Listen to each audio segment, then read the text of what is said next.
Sorry, I just can't do it today.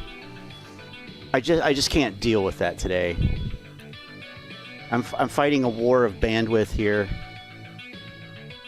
I overslept. Fell asleep. Didn't even mean to fall asleep. No worries. And congrats on 610 subscribers. I wish I had some Oh, cool, 610 now? like party sound effect. Yeah, 610. Wow. Hi, Lynn. Yeah. Hi. How's it going? Nice to see the channel growing. Yeah. How's your world? I got to get your audio level here, so just tell me what's going on. Introduce yourself. Why don't you introduce yourself? If they don't know me by now. They should. I'm an early adopter of Scotty's channel. That's true. You are. I stalked him with financial haiku for a while, and finally he just gave up and started inviting me to join him. Yeah. Wow, yeah, that's right. Forgot about all that. Those were the good old days, right? Those were the days. Yep. We had 9 subscribers. Yeah, 9. Wow. Yeah, and like 4 of them were myself, other accounts. And I subscribed to myself to try to... So I had a non-zero amount of subscribers. All's fair in algorithms. Yeah, exactly. But I didn't have to do that this time. So... Yeah, no, it's great to see the channel growing. I'm really happy because it means that people are opening up their minds to the possibility that they've been grifted, or at least misled. That's the hope. Yeah, that's the hope. It's working. Yeah, hope is better than hopium. True. That's true. Model 3 dudes here. Hello, and so is Manuel. Hello. Yeah, I fell asleep earlier, and you earned it. Well, yeah, I mean when you get like 4 to 5 hours of sleep, Chris, what's up, my friend? When you get 4 to 5 hours of sleep, on a good night through the week, the weekend is just all bets are off. It just sometimes it works out that way. I don't really like sleeping. Well, yeah. Is the thing. I'm not really like a pleasure sleeper. Like I know people that they sleep all the time and they like it. I like doing stuff. I'm a doer, so that's why I end up staying up too late always. Yada yada yada. Well, you had a couple marathon live streams too. Had a couple. And I don't know if you've never done that. You can't imagine how much energy it takes to sustain 5 hours of talking about anything. It's crazy though how quickly it goes by. I look or I notice that somebody's saying, "Why have you been sitting here talking about AMC for 8 hours? What are you doing? You're wasting your time." And I'm like, "Really? It's been that long? Oh shit! I guess it has." Because I could do this all night, and I mean, it's a good thing I didn't realize I could live stream last summer. I would have streamed like marathon streams, but yeah, you would have been like the CNN of finance chat. right. So I woke up and I looked at the clock and I was like, oh shit, it's 8 o'clock already. Fuck, what happened? Then I realized my laundry wasn't done. So, but just looking at the futures here, everything's down pretty much. Like stocks are down, stock futures are down. Volatility futures are up. Natural gas is up, and crude oil is up. But so it's going to be an interesting week. Now, this doesn't mean that it will hold through to tomorrow. It could, stock futures could, who knows? But just that's where it's at now. Just to throw that out there. And actually, it's kind of I don't want to say fitting, but it gapped down at 6 and then kind of continued to bleed down. And then at like 9:15 Eastern, it sort of hit a bottom and then it's been bouncing back up. That's on the S&P. Kind of the same thing in the NASDAQ. So who knows? We'll see. Whatever. It's all meaningless, right? Price doesn't mean anything. So that's a joke. I wonder how many more of these little teaser rallies I know. we're going to have. I know, and I mean, I see it on Twitter, I see it on Reddit, I see it on YouTube, but I see it on Twitter a lot. Buy the dip. This is back to all-time highs. We're not going back to all-time highs right now, people. I mean, I really don't think we are. We got a lot of problems, and we're going to get CPI data this week, inflation, consumer price index. So, yeah, I had to. I had to get rid of Joey. I mean, I just didn't want to deal with him today. Sorry about that. I know you guys were looking forward to that. Here, I'll unhide him if he decides to come back. But let's see. Looks like my internet is finally stabilized here. But yeah, I mean, a lot of people haven't necessarily experienced or been through like a bear market or anything where you could just throw a dart at the stock market and you would hit a stock that's going up. So there's probably a lot. Yeah, there's probably a lot of pain out there, I would imagine, and it's natural to have that impulse to buy when it's down. Problem is, it's probably going to go lower. So we'll see. How's your was it uranium you were investing in? It's down. It's down too. Yeah. I got accused of fomenting nuclear war the other day by somebody because I hold stock in a uranium mining company. Oh, my big 4 shares are definitely going to launch a nuclear rocket. I think that's going to happen, But, I was just going to mention something what you said about like buying something because it seems like it's on sale. And of course, as a woman, I shop, right? But before I buy something on sale, I always stop and ask myself, why is this on sale? What's the manufacturer's reason or the retail provider's reason for discounting this particular item? And there's almost always a reason. They've got overstock and it's not moving off the floor as quick as it should. It's last year's model and something newer is going to be coming out soon. Yeah. There have been massive returns on the item. There's something wrong with it, right? Yeah. Something wrong with it. It doesn't function correctly or it's just not as advertised. There's always a reason. There's always a reason. So when you see stocks dump, I don't see why it would be any different.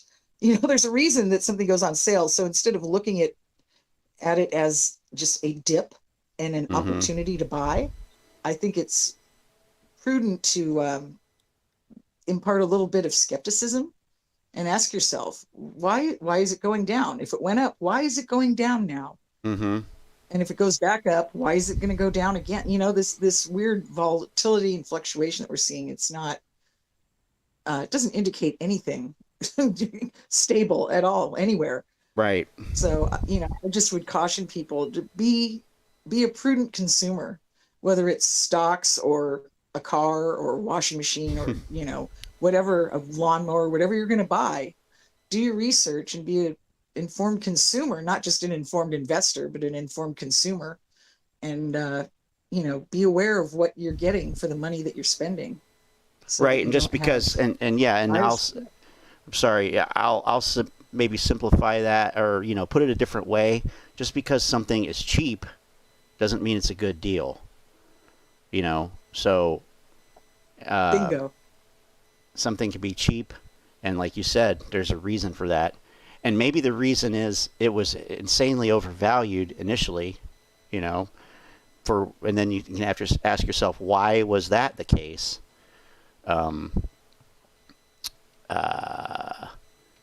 Is that a dude using voice change software? No. No, there's no voice changing going on here.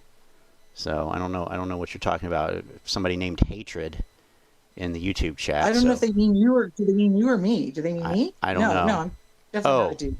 Yeah, maybe they thought I was talking to myself with a voice changer. No. Maybe. I don't know. You see, we keep interrupting each other. That's how you know there's two of us. Right. No, this is Lynn. She's a longtime subscriber of the channel, and she was good enough to come on here, and several hours late on my account, and chit chat a little bit about this. So, shit, I don't even know, but yeah, what's the reason it was overvalued? What's the reason it was inflated? Is kind of a corollary question that you can ask, that you sometimes, can ask. It looks like crude oil is, surging up again. Oil is surging up again. It's over $110. Natural gas is over $8. And I think, these things are, I guess, related to Ukraine. I'm not really sure. But, yeah. And you're, Lynn, you're a disciple of Maverick of Wall Street, and you know what he says, which is the Fed has kept interest rates artificially low in order to pump up the equities and housing markets, and when money's cheap, when it's cheap to borrow money, you're going to get more money. You have that excess liquidity. So now, obviously, we're seeing a change in that policy, and the market's struggling with, where is this shit supposed to be priced? And there are other, inputs and outputs as well, in terms of war and just domestic inflation and worldwide inflation. But so who knows? But bottom line is, the shit was not accurately priced, and it probably still isn't. And Model 3 dude said yes, much lower a minute ago. And he also said that's not what Lou is saying. He's pumping big numbers again. Well, of course. Of course he is.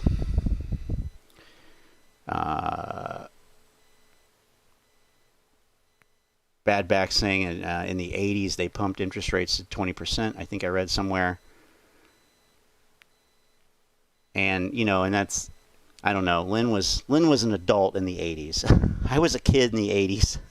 So I don't remember too much of the 80s, as far as anything other than I had a Nintendo Entertainment System in the mid 80s and an IBM PC, and, was, from my perspective, it was awesome. But that's also the era, that things changed in terms of sort of the financialization of everything. That's really when that started to kick in. And, the era of insane corporate profits and such. But, and the end of pensions, public pensions and things like that. Private pensions, I guess. We have a bill right now in California. It's AB 1400, I think. And it's the purpose is to put restrictions on oil and gas drilling. And I definitely credit some of the high gas and oil prices that we're seeing here in California to that bill. There's a big push to kill it, Oh yeah, and of course the industry lobbyists don't want to have to clean up their act, like literally and figuratively. So I have no doubt that that's got some influence. You know, there's so much stuff that happens behind the scenes that we don't see. We can only suppose. But there's many influences. I don't think you can say any one specific thing. It's not what's happening in Ukraine. It's not any one thing. It's a multitude of things. Right. And they all kind of, come together to influence the price, and we get stuck paying it. So. Mm-hmm. And by the way, I was in Jamaica in the 80s, so I don't remember a whole lot of it either. Oh, huh. Okay. Jamaica. It was a good time. Not sure I remember you telling me about that. I know you told us about being in, was it New Zealand or Australia? I always get those two. New Zealand. New Zealand. Okay.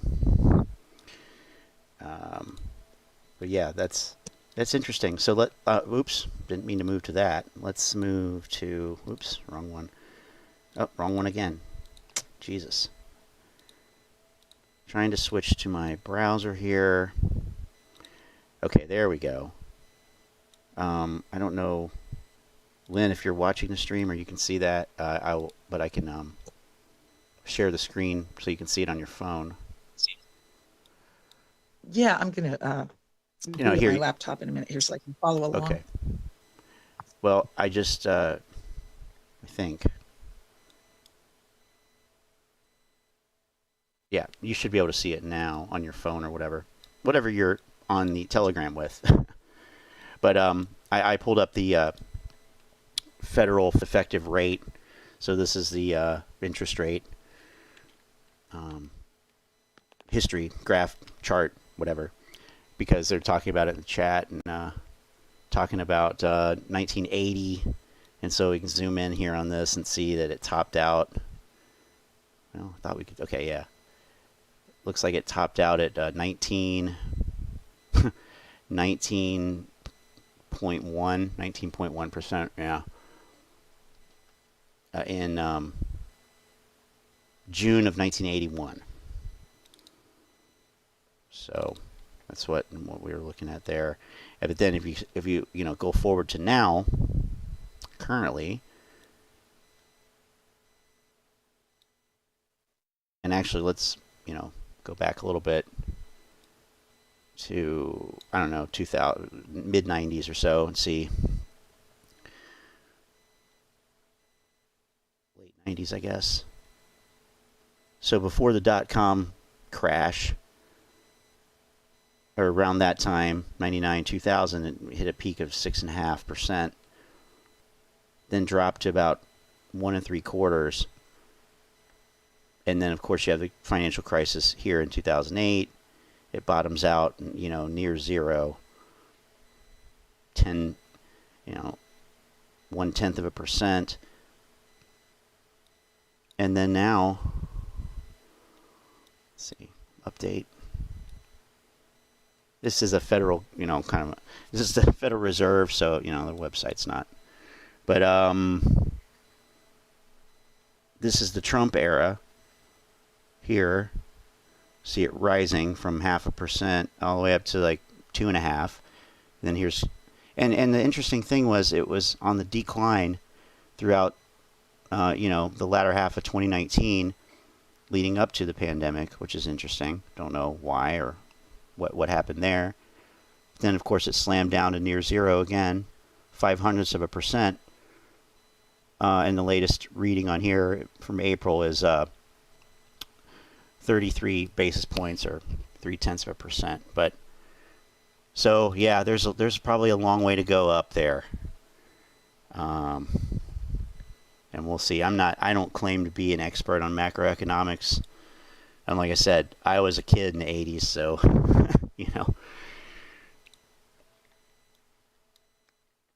I don't really, I can't claim to have too much insight or knowledge or wisdom on it, and I don't. I know what I've learned, and from listening to people that know more about it. But and that does not include people like Trey, by the way. I don't include him in that number of people who know what they're talking about. It looks like everything sort of, has been pumping up. Now it looks like, let's see, Actually, let me switch back.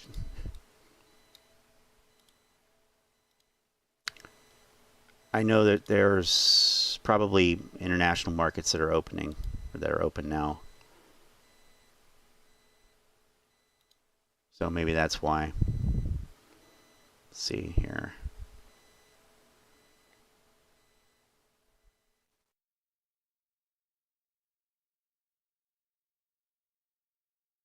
I don't know what a lot of these are. The Bermuda stock market, no, that's not open. Japan is open. Japan is open, and they're down 1.5%. Oh, good. China is open. So there are what, two or three Chinese exchanges open that are down 3.5% today on Monday already. So that's not good. Kind of odd. Everything here is up. But Indonesia is down almost 4% today. And when I say today, I mean Monday. Set 50, that's Thailand. Malaysia, Singapore. All three of those are down 1.5%. Hong Kong, or Vietnam. Sorry, Vietnam. The HNX is down 7.25%. And make sure I'm looking at the right column. That's the daily percentage change. Wow. LSX, that's Laos. That's down 2.25%. MSE is Mongolia, down 8.86. Australia is open, and they're down big, over almost 4%, 3-4%. So interesting. I use this site, Trading Economics, to look at international markets. Just keep my eye on what's happening here, and it's showing that the NASDAQ is down 2% so far into futures today, which is still Sunday for us. So yeah, I mean, it may be to use Model 3 dude's phrase. Tomorrow might be another pisser. Who knows? Who knows? It might not be. We don't have to follow necessarily what's going on around the world. I mean, and this could just be, who knows? I don't know.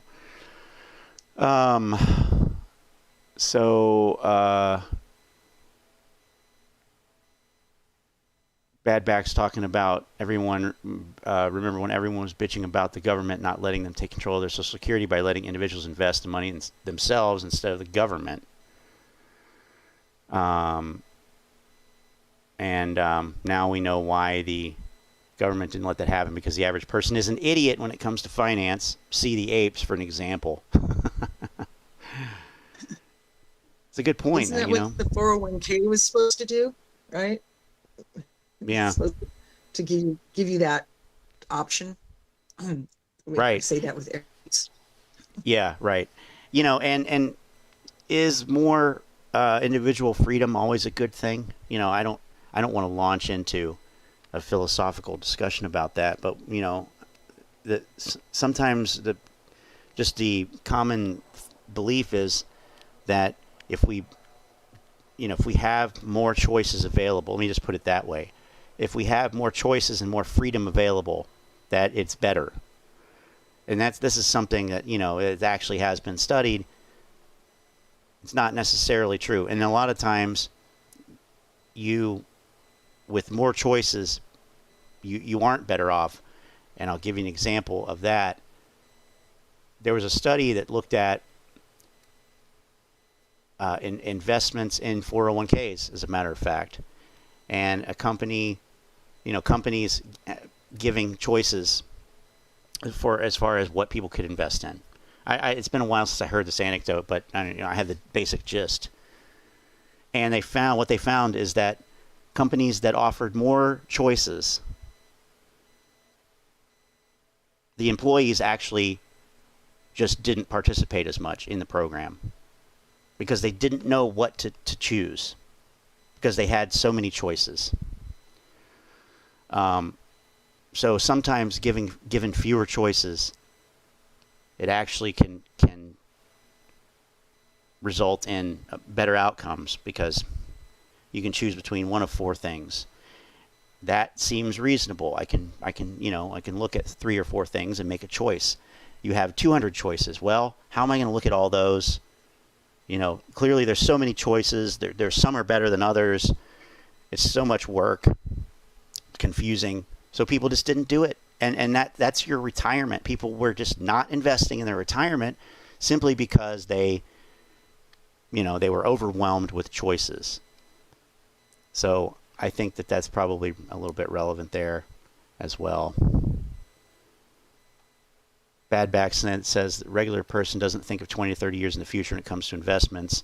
They think short term, trying to get rich quick. I mean, hey, that's how I think though too, man. It hasn't worked out yet. Just kidding. Manuel can't believe they are crashing the markets just to avoid covering their shorts. I mean, that's crazy, right? And the thing is, people believe that. People believe that.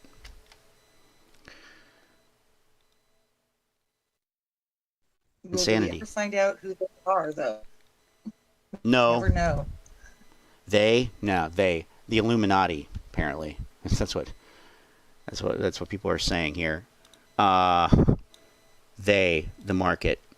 I hear people say they all the time. I hear the guys in tastytrade say they, Tom Sosnoff and those guys.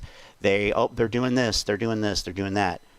And they mean it as, the market itself, collectively. Oh, they're selling, the market's going down. Oh, they're selling. That's a very general they.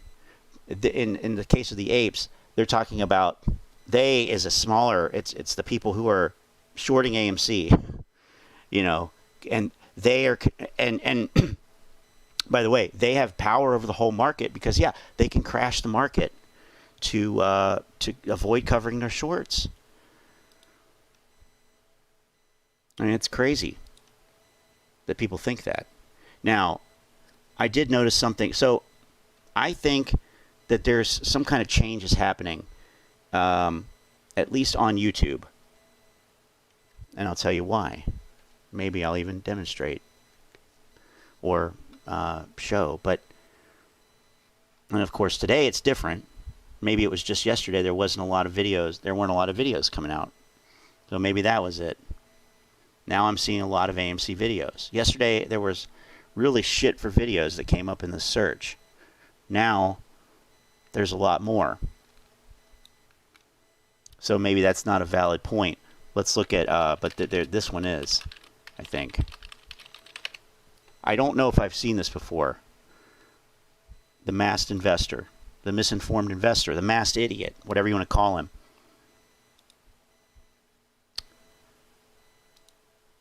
He has,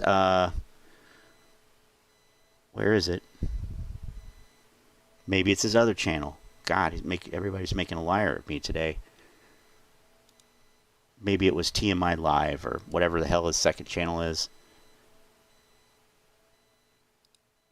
He had a video. I saw it. I didn't watch it. About BBIG. So, okay, well, maybe this is his channel where he talks about stuff other than AMC. Talking about Tesla, Twitter, BBIG. Okay, so maybe not. Never mind. That was a fail too. Damn. I thought I was going to say, okay, yeah, I'm not seeing as much AMC activity on YouTube. They're capitulating to something else. That's what I was thinking earlier.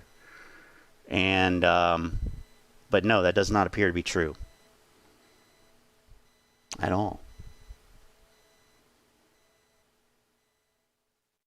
I don't know. I watched, I did watch a bit of tastytrade earlier after I woke up late, and they actually mentioned AMC. They mentioned AMC. I'll see if I can find it because it's worth listening to. It's real short, real short segment.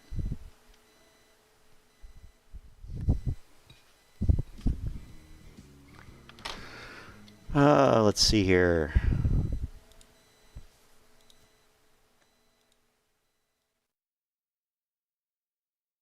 Absolutely nothing. Wow. Yes. Well, I went to a restaurant. Okay, blah blah blah, bullshit. See one of the old meme stocks. Here we go. Wow, I went right to it. Don't hear a lot about, not the meme stocks, of course, but you don't hear a lot about like all those players right now. No, you don't. And you've got AMC, one of the old meme stocks, has earnings on Monday after the market closes. It's no longer, the $60 stock that it was. Well, in a couple more days, it'll be even with the flavored popcorn, it'll be back down to about $10. You can throw a plug.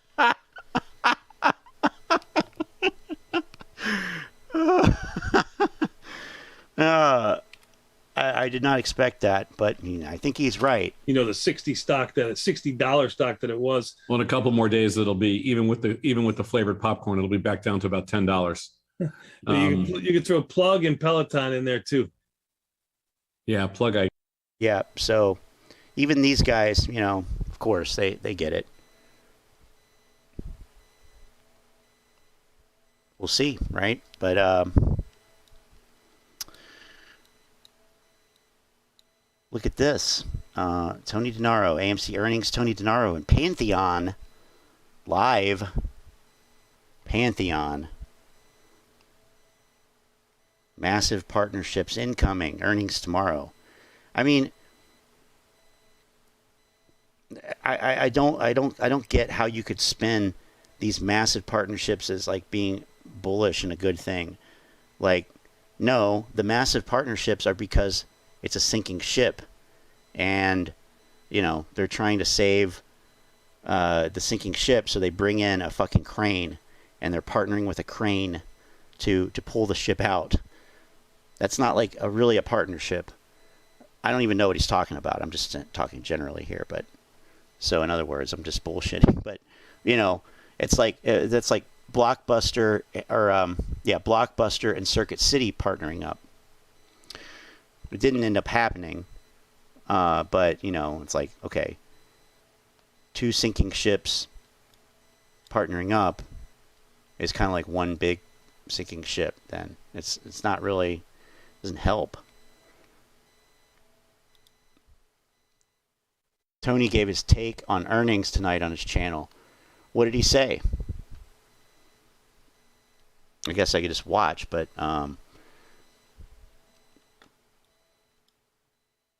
maybe he can just Model 3 dude can distill it down for us.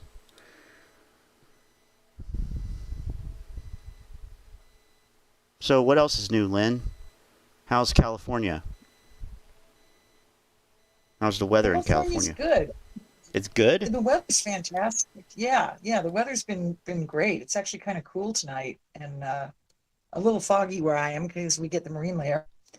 But California's beautiful, but it's getting so insanely expensive that I don't know really how anybody can live here. I'm really fortunate in that I have a reasonable rent situation, and I'm okay for now, but it's pretty untenable, I think, for most people when you have, and they're building like crazy, which is insane because we're in this drought. And as of June 1st, we're only going to be allowed to, at least in my county, we're only going to be allowed to water our landscaping one day a week.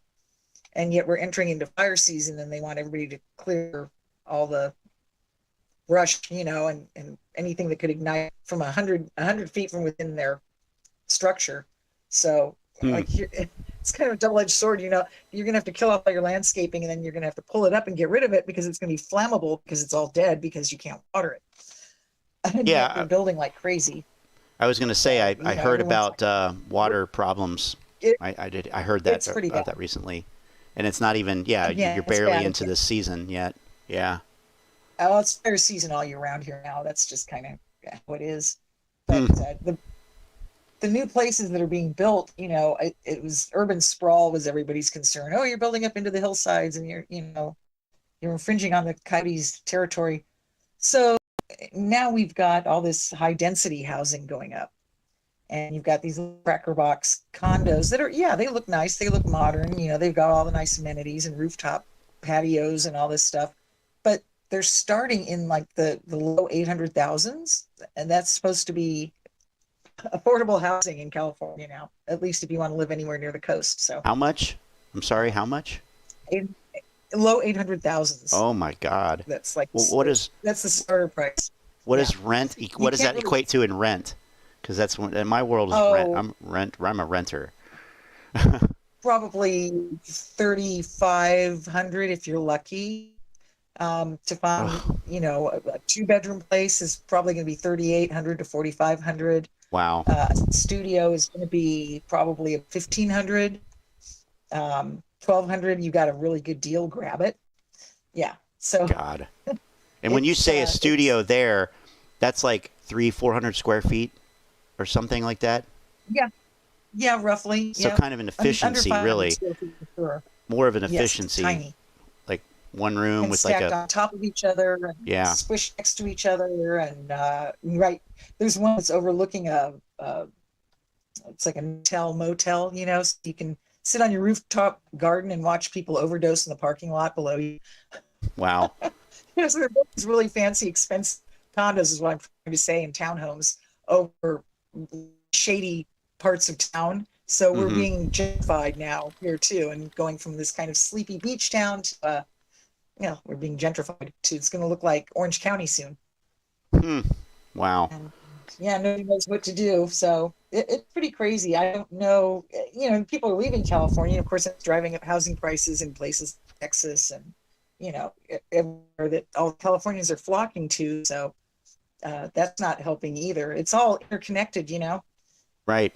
The world really is global, and That's a you know, yeah. housing price goes up in California and it causes a tsunami in San Antonio. Right. But other than that, California's a lovely place to live if you've got big bags of gold that you can hide under your mattress, I suppose, at this point. Right. Yeah. I'm looking at Zillow here. For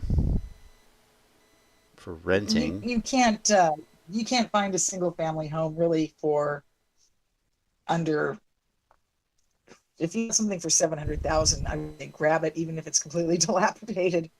Really? Because it's going to be really hard to buy single family homes here in the future. It's going to be really hard. All the institutions are snapping them up. So you've got institutional buyers, you've got foreign buyers, you've got people who are using them as Airbnbs and short-term rentals, short vacation rentals. So it's making it really hard for, especially, you know, young families who are trying to secure their first home in California, unless you both like have engineering degrees or, you know, you've got something you're going to be paid a great starting salary. Yeah, good luck. Good luck owning a home. It's sad. Yeah. I mean, I'm looking here at I had to turn the screen sharing off because it was impacting the stream too much, but I'm looking okay, I'm looking here at, like, I don't know, Hawthorne, you know, like that area. And it doesn't even say the square footage on this one. It's an apartment, 1-bedroom apartment for $1,500 in a dismal, dingy looking building. But yeah, everything is like over several thousand, which is like, you know, multiple times. That's to somebody who lives in Ohio, and I've spent a lot of time in California, but wow, you know, I'm looking for, where's Bellflower? Somewhere around here, right? Anyway, I'm just looking at stuff for fun there, but let me go back here. But I hear a lot about the, you know, rent and housing inflation stuff, and we haven't seen it to the same degree here. I'm sure we will, and I haven't been honestly looking at it. You know, the thing about institutions buying single family homes and putting them in their investment portfolios is that they don't care about community. they only care about getting the rent. And the first time that you Right. can't pay it, you're out. And there's no grace period. There's no negotiation. There's no, can you work with me, just for a while until there's none of that. None of that that you get from a, Right. none of, and the rental, the eviction protection clauses that were in expire in, at the beginning or the end of June, I can't remember. And we've already seen landlords, they're waiting, private and institutional are waiting to jack up the price as high as they can, as fast as they can, to make up for the money that they lost. Right.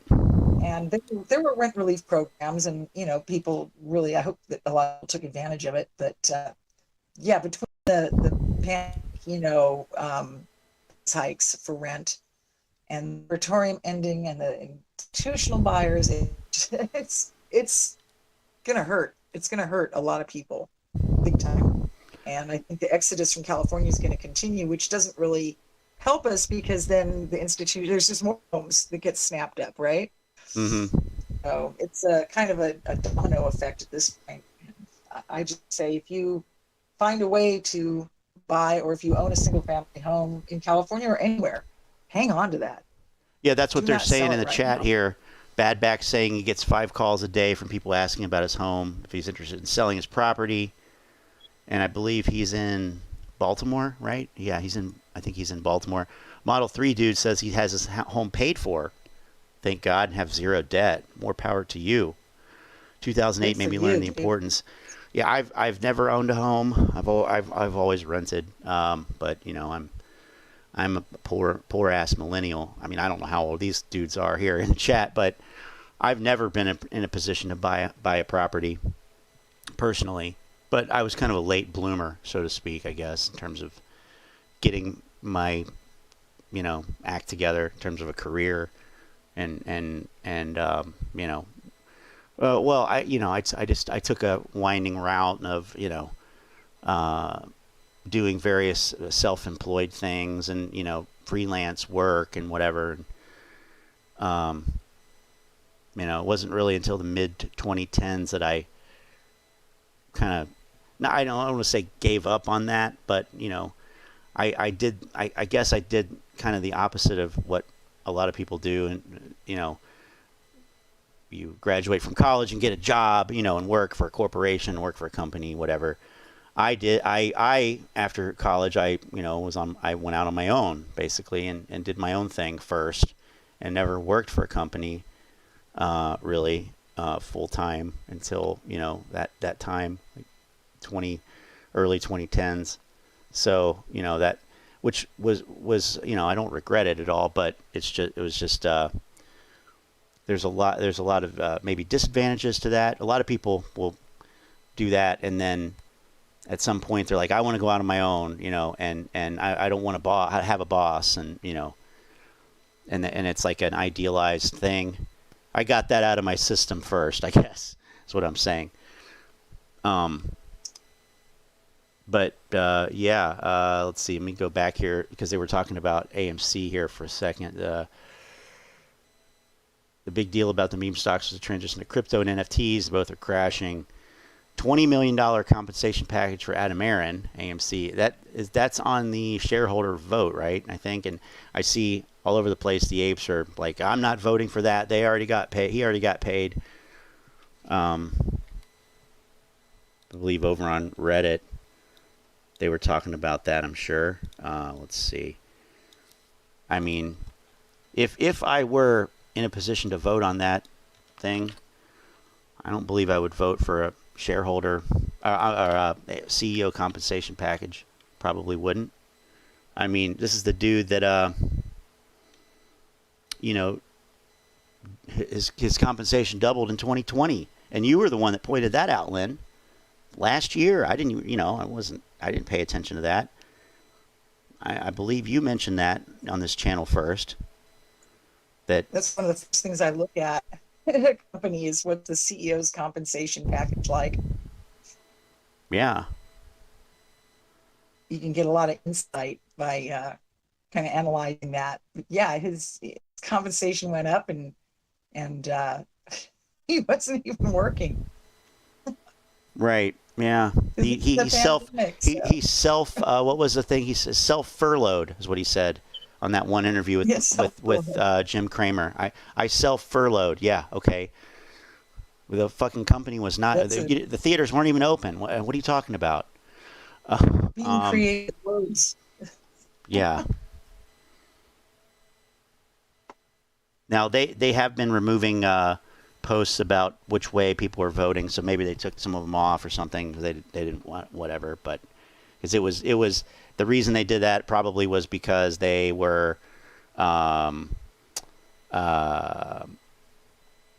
it was becoming divisive. It was becoming contentious. Like people were fighting about it, basically saying, "Well, but Adam, but Adam Aron, blah blah blah. He saved the company too, so he did blah blah blah."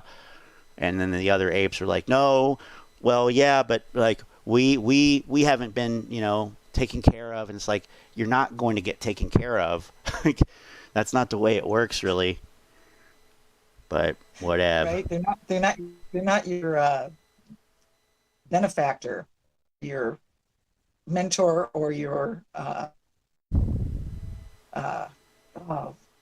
did they used to call it when the artisans would have somebody who would a patron. Yeah, patrons. Yeah, exactly. AMC is not your patron. They're not gonna do anything to help you, really. They're just in business and not to do anything for you.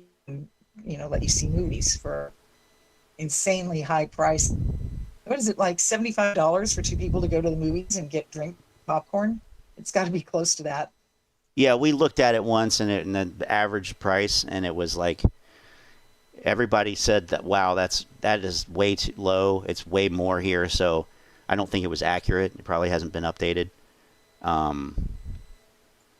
But yeah, I mean, I imagine it's more where you're at too.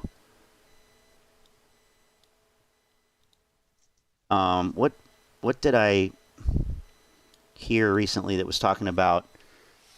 Somebody said if you asked, I think it was that Chris Norland guy, that Asian guy. He was in, he did a video from inside an AMC theater. We looked at it last night, I think, or the night before. And he's a realist. He's an AMC realist, call it. And he said if you ask somebody in the 1950s, will drive-in movie theaters go away in the future? People would have said no, because they were very popular then, and you couldn't imagine not having every town not having a couple drive-in movie theaters. And of course now it's kind of a relic. I mean, they do exist, and that's the analogy it carries through. Like in my hometown that I grew up in Ohio, Southwest Ohio, there was a drive-in movie theater, and it was out in the country, and I never went to it, but it did reopen at some point, but it's not the main thing. It's not it's out of fashion. So I thought that was a decent analogy. But the thing is now, I mean, you can even see the things that have stepped in, and even those are Netflix and whatever. Even those are suffering. So I don't know, just interesting. Chris says rent relief programs were dependent on tenants filing for assistance, heavy paperwork. Some tenants refused to comply. Property owners not able to write off the rent loss naturally raised the rent rolls to recover. Others foreclosed and went out of business. I mean, the building that I live in, there are 2 units. There are 4 units on my floor of a 2-story commercial building. And 2 of the units have been vacant since March of 2020, April of 2020. And these are $1,600 a month units. So, it's basically half of this floor on this building has been vacant. And I haven't even seen anybody come really to look at the properties. I don't even know if they're listed anymore for rent. for lease, and they you know, they kind of they lease them as like commercial units or apartments, so they could go either way. And even in that case, even still with that, they're vacant.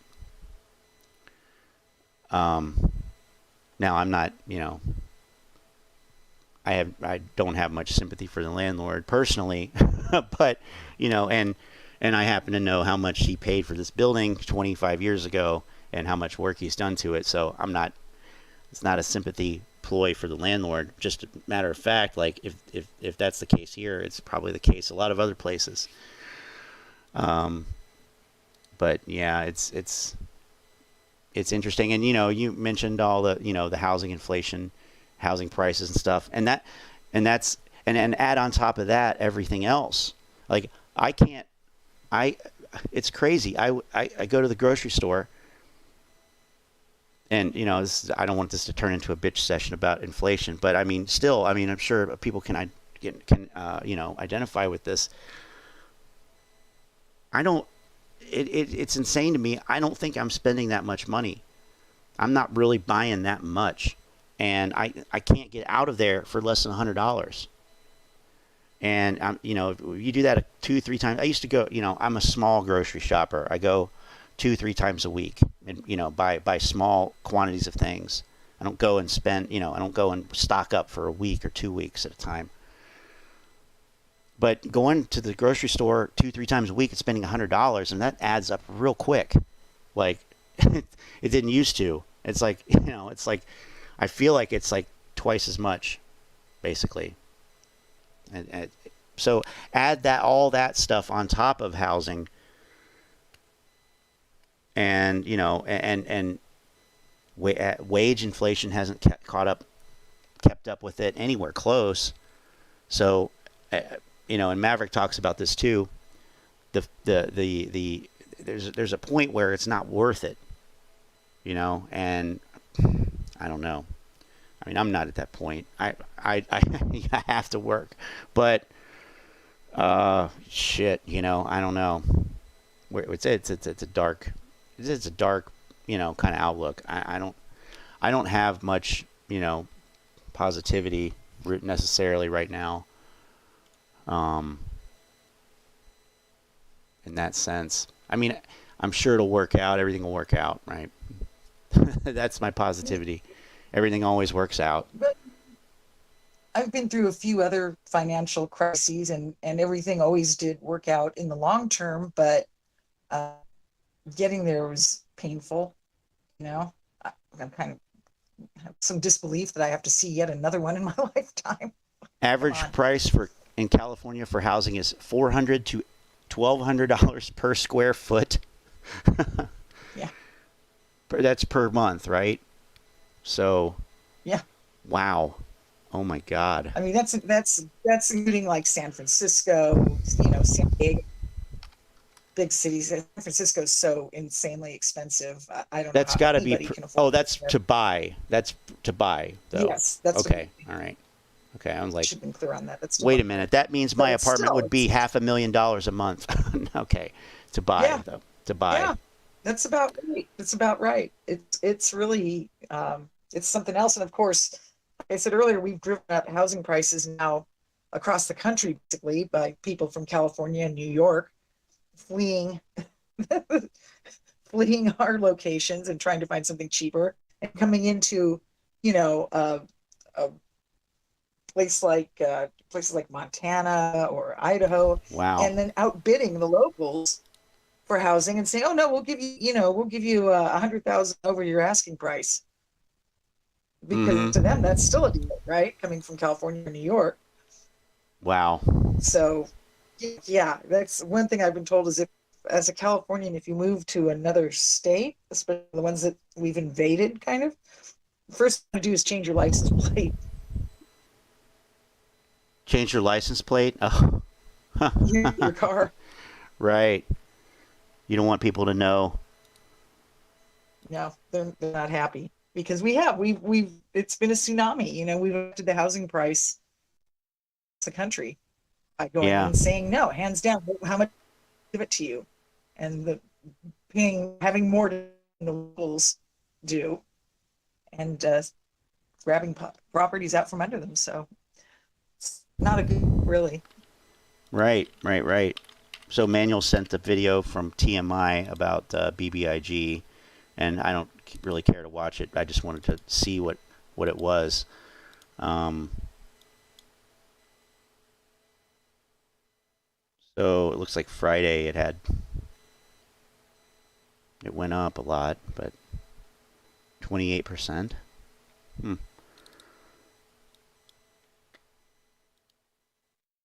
Hasn't that been pump and dumped enough? Oh yeah. For sure. Yeah. Yeah, I mean, I'm only looking at, let's see here.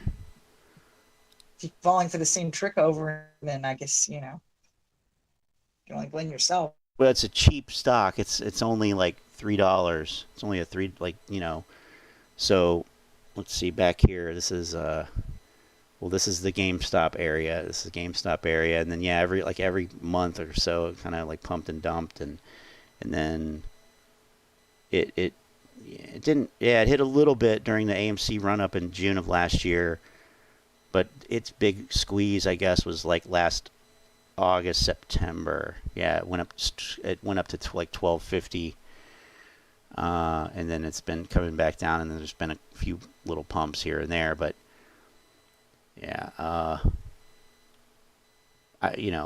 again, this is like we talked about this before last year, and probably this year too. Everything's got to be a squeeze. Everything's a squeeze. Everything has to be these massive, like multiple hundreds of percents. Like that's what these people are looking for. And it's just, yeah, it happens, but how much money have people lost on this shit, too? It's not really worth it, in my opinion. When you're trying to preserve your money, preserve your capital,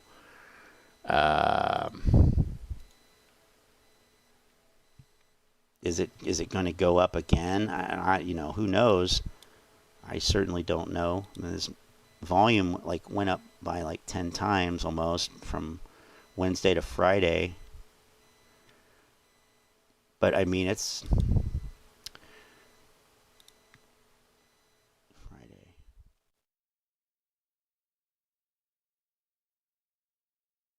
So it was an aftermarket short covering. What happened there? More than likely. No, it can't be short covering. Shorts haven't covered.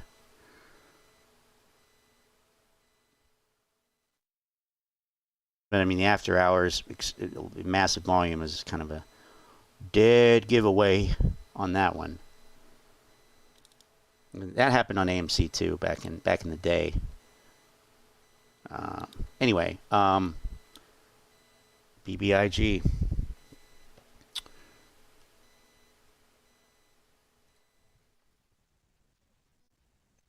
Tesla's down to 865.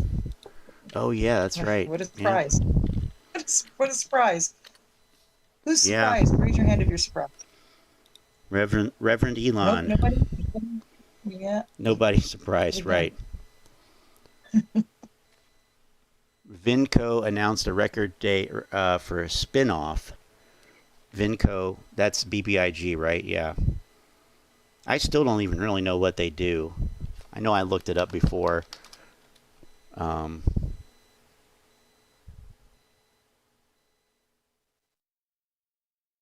They make games or something? Oh no, they're like a holding company. 911 Help Now, SRM Idea Lab, Ferguson Containers, a bunch of random shit.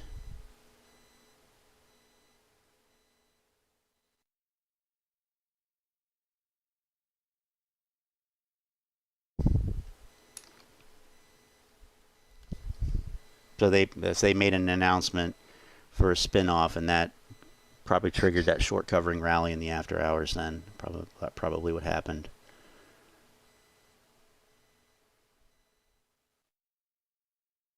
But yeah, they're we're spinning looking at off a Tesla business now. called Cryptide.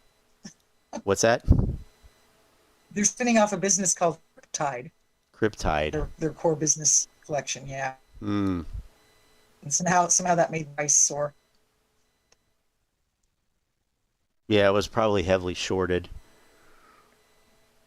So, speaking of heavily shorted, yeah, Oh. Tesla is 865, and that is what? Let's see, down what? 30% in 185 days from the peak back in last October, I guess. October. And, you know, if we're talking about Tesla, we might as well pull up ARKKKKKKKK. And it's something similar on that, of course. TikTok competitor Low Motif Adriser. The spinoff is Web3 based TYDE. ARKKKKKK is down 71.6% from its peak, which was actually back in last January. Oh, Kathy. Or February 2021. Kathy Wood, the Tesla Why witch. is it always Kathy? Why is it always Kathy? Yeah, I don't know. But, yeah. Since we're looking at, you know, I actually meant to do Netflix. I mean, I can't even believe that this stock was it peaked out at $700 last November. 700, sitting right now at 180. I mean, wow. Crazy. That's 73% down.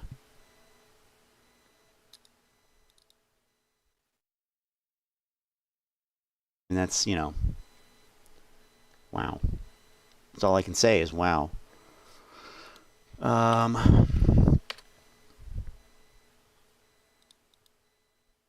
mean, you know, this is the reckoning. And I was last fall, and this was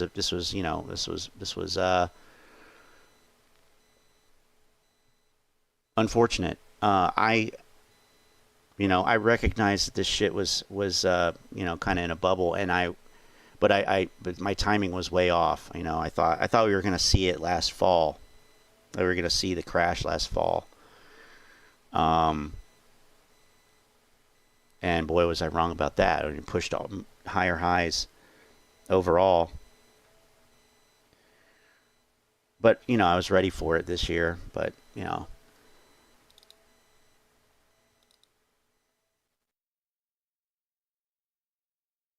It was pretty clear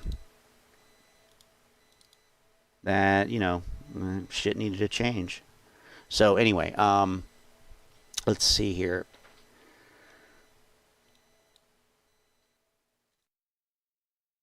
I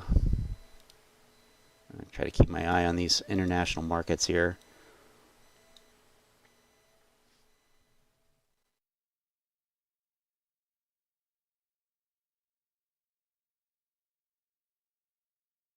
And it was China that was, so China closed, I guess.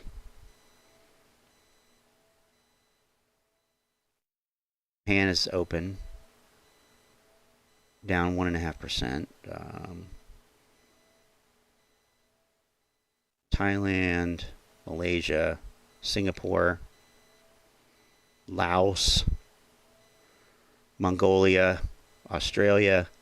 Australia's down big, 3%. I mean, it's not huge, but it's, you know.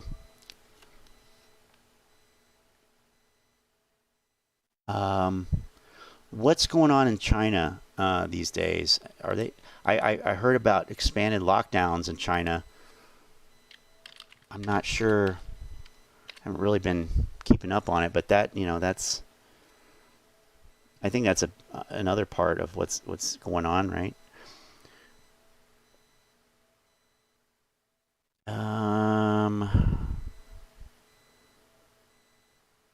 U.S. imposes more sanctions against Russia. Didn't see that. Oh, Shanghai eases lockdown. I just saw that. I know that China's been carrying some military movement near Taiwan. Same ongoing Yeah, I just saw that. threat they've been laying out there. But considering what's everything else happening, it's just I think it makes people a little more reactive to that news than they normally would have been. Yeah. So they've decided to ease the coronavirus containment measures in some parts of the city, mostly on the periphery. Okay. I heard the other day that I don't know if it was in Shanghai or where, but residents have to do 3 times a day COVID testing. That's pretty wild. Wow. China Navy practices. Yeah, I just saw something that's. Yeah, go ahead. They put up permanent COVID stations, COVID testing stations, so it's not going away for them. Right. China Navy practices moves needed for Taiwan reunification. Taiwan reunification. That's one way to put it, I guess. I think that's what you're talking about. Practicing maneuvers. Dispatched aircraft and warships. That was 15 hours ago. Reported in the news.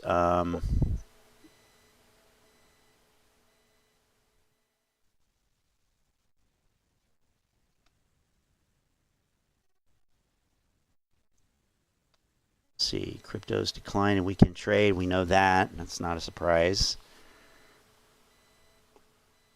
Japan's services activity expands in April. With everything that's going on in the world, it's interesting that the market gets as much attention as it does. That what I almost does? think that people would kind of say, "Oh yeah, stock market. Let's put that on the back burner for a little while and sort out some of these other problems that we have." But Right. That's never how it happens. Nope. Yeah, because I mean, like we've talked about before here, finance really it encompasses everything. It's one of those things that's everything is capitalized.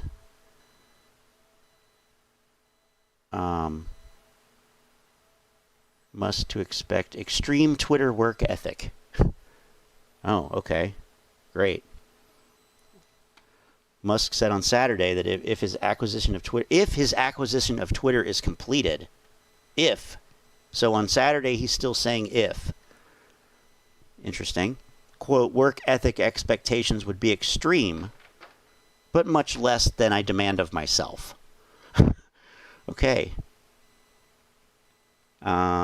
Twitter, quote, will be super focused on hardware, software engineering, design, infosec, and server hardware. So what I'm hearing is, the deal might not even go through. Who the fuck knows? It's probably just a big PR stunt. I was just going to say he's take. a PR master, that man. That man, the PR master. He's a master of self-promotion, and he's a master of public relations, and he's a puppet master on top of it. He's 3 times. So, that's about it here. But, Saudi king admitted to hospital for tests. It sounds to me like Elon wants everybody to quit. He can rehire people at a lesser salary. Yeah, maybe. It's just something I've seen happen once or twice. Yeah, maybe. Yeah, right. Well, I saw that there, I didn't see it in that list of headlines, but I did see that there was a lawsuit being filed against Musk for that acquisition. I don't know who filed it. I can look that up here. But Twitter lawsuit. I mean, judge dismissed it. No, that was Trump's lawsuit. Sorry. Yeah. Musk's $44 billion Twitter buyout challenged in shareholder lawsuit. Sued on Friday by a Florida pension fund.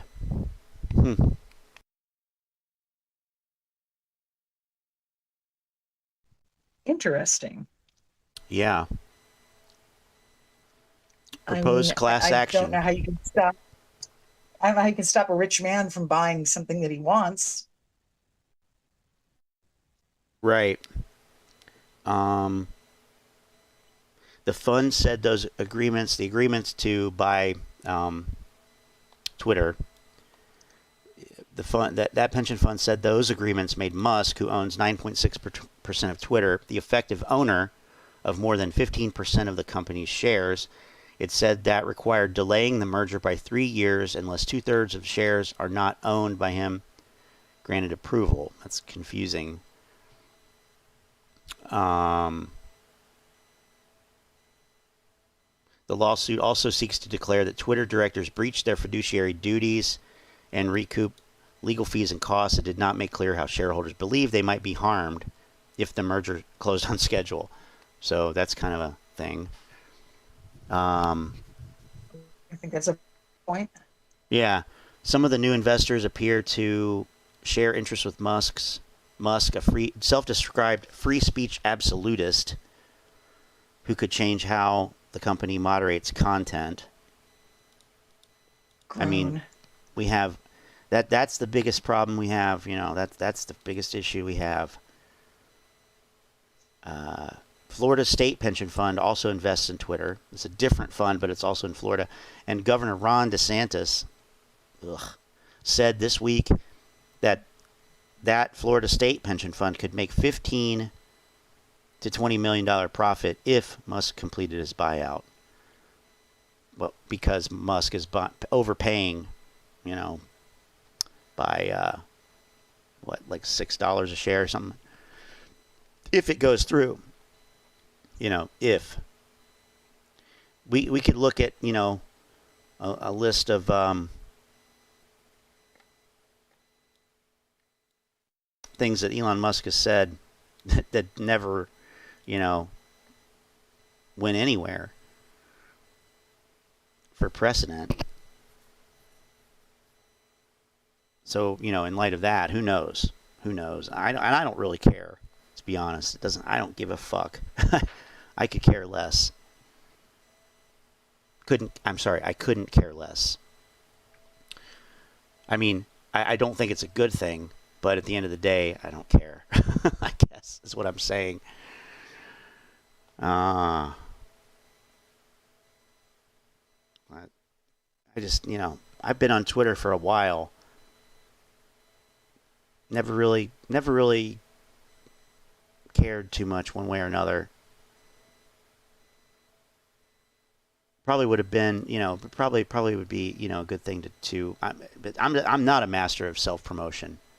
I hate talking about myself, and I always forget to promote things. It's not really in my nature. And it was just never.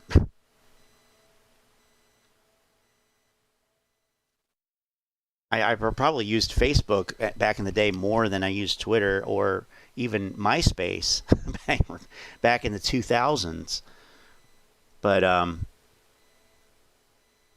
don't know. Twitter's okay. It's just, certainly use that more than I use Instagram. Now, somebody at my work Friday, and somehow, people started talking about Elon Musk. And I just pretended I didn't hear it, and I didn't get involved in the conversation because, I didn't want to be that guy. Oh man, Elon Musk, he's talking up Elon Musk. I heard he's going to buy Instagram. Now I don't know if that's true or not. I didn't even look it up. But let's have these billionaire. Let's have a billionaire, quote unquote billionaire. That's the other thing. Oh yeah, he's got so much money. Not really. He's got a lot of Tesla stock, but whatever,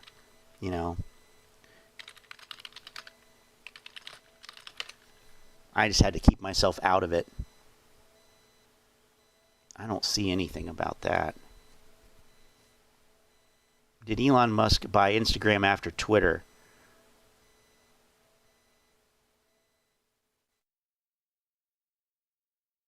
Like, I like how all these websites, all these news articles, blog posts, and everything, they talk about it like Henrik Fisker's Twitter account gone after Elon Musk buys platform. But that was a week ago on Inside EVs. Meanwhile, over this weekend on Saturday, we just looked at an article that said if the deal goes through, So, they're talking about it as if it happened, as if he already bought it, as if he already wrote a check and he owns it. Just kind of stupid. That's not really the case, but just like the GameStop stock split has already, it's happening. They already voted on it. Well, not really. They voted to authorize an increase in the number of shares, but you don't know if it's 3-for-1, 10-for-1. You don't know what it is. They're probably just going to issue more shares. Anyway, we've seen rumors. Latest rumor says he's purchased Instagram.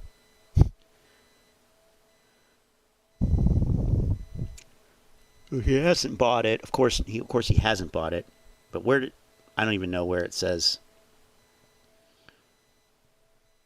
Came from a video, whatever. Stupid. Should have known.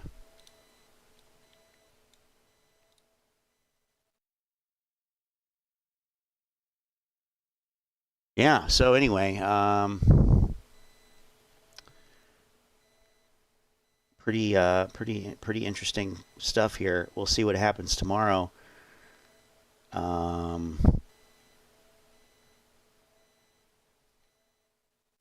guess we can switch over to looking at some AMC stuff here. I can't stay on here all night, even though I want to. Would be better than going to sleep and then going to work in the morning. Let's see.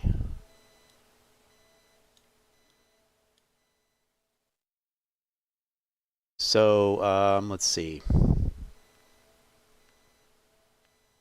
AMC stock covered. Proxy vote. Time to get paid. Kiev Angelo. Let's see what he says. It's not just Adam Aron, guys. JP Morgan shareholders are encouraged to vote against the options rewards and the increase of the salary of JP Morgan Chief Operation Officer and JP Morgan CEO Jamie Dimon, which is crazy. It seems to me that this is like a cancel culture moved from the pop culture towards the financial markets, because now we have everyone voting against CEO increases. Adam Aron is not the first one, obviously. The board. Wait, is he shilling for the CEO pay increases here? I can't tell. He's talking about a cancel culture against the thing. I don't know where he's going to go with this. Reverend Elon wants to upend Twitter in any way possible. I don't think owning is a point for him. Just disrupting it. Very well could be. And Chris says, hey man, that GME stock split is a catalyst that AMC has been waiting for. Keep hodling.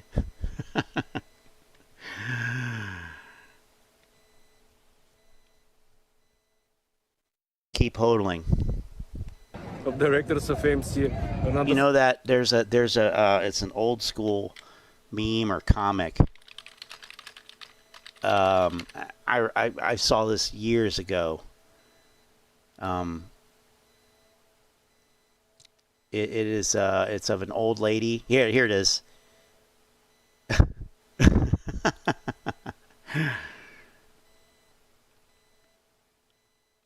or this is the modern meme equivalent here. Still waiting for the right man, and it's a skeleton sitting on a bench.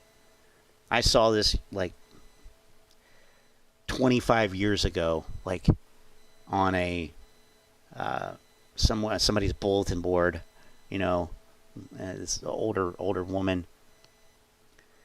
That's the AMC. Still waiting for the shorts to cover.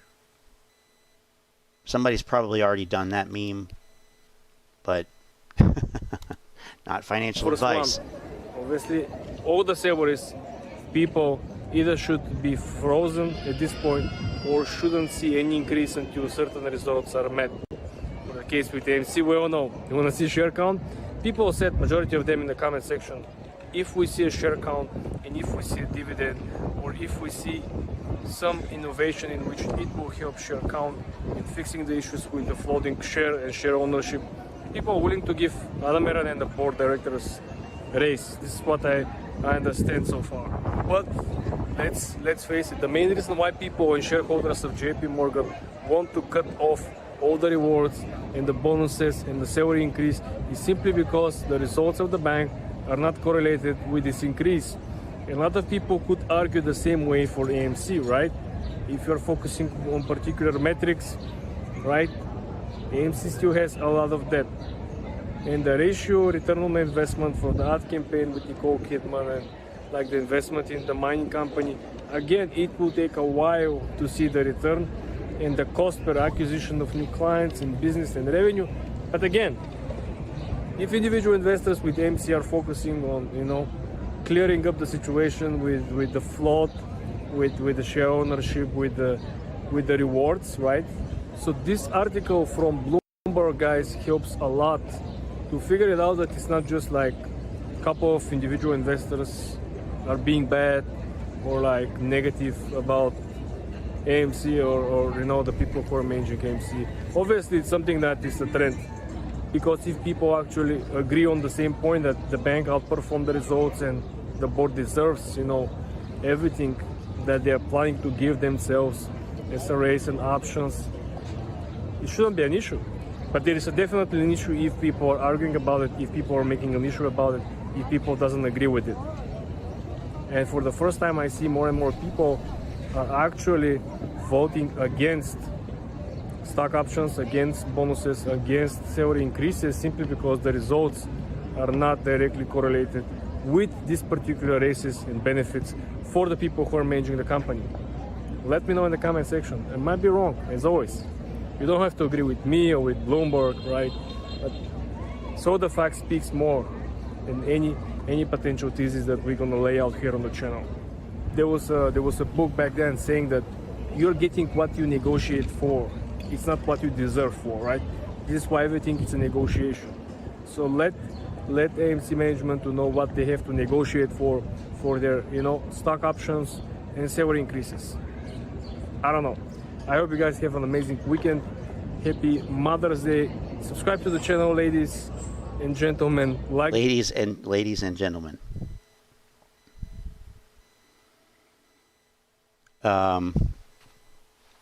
AMC shareholders deserve a share count.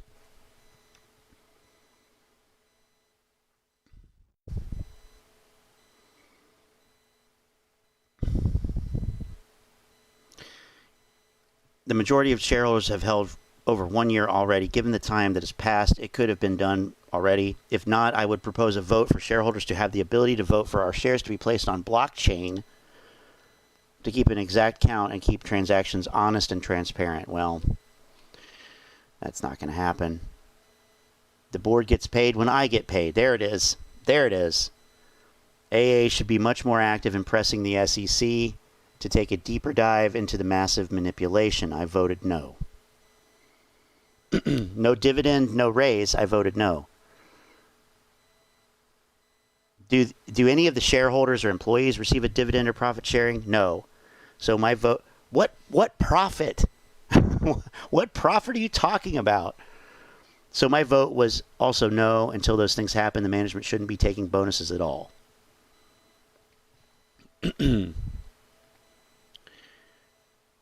Management's performance is below par. I voted no. No salary increases or stock options for management. They sold shares already, and that's good enough compensation. No to pay raise. I mean, I'm sorry, but, I agree with this.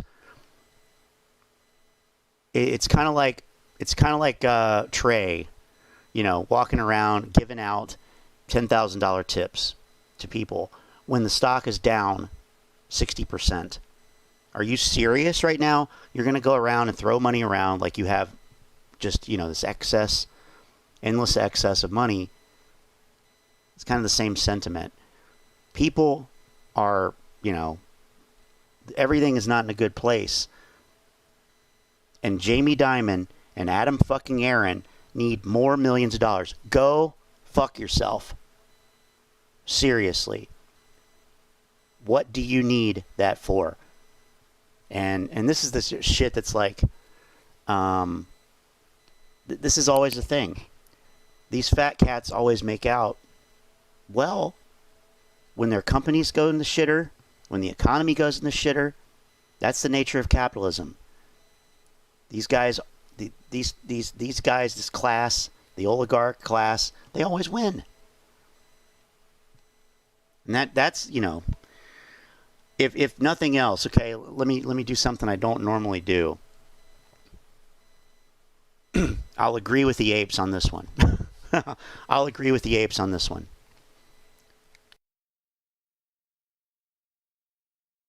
And say, fuck the Rays.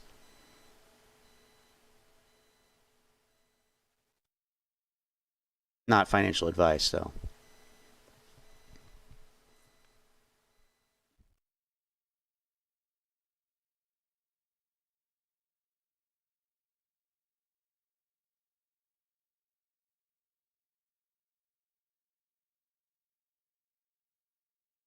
No one gets a salary increase until I get my tendies.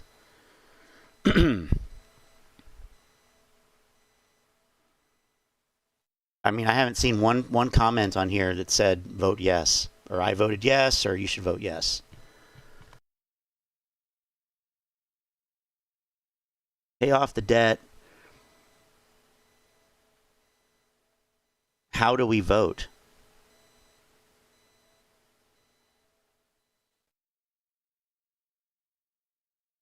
Yeah, but I mean, that's really it. Does it even really matter? Would it even make a difference? It's probably more symbolic than anything else, I would say. But I do agree, don't do that. Don't vote for that.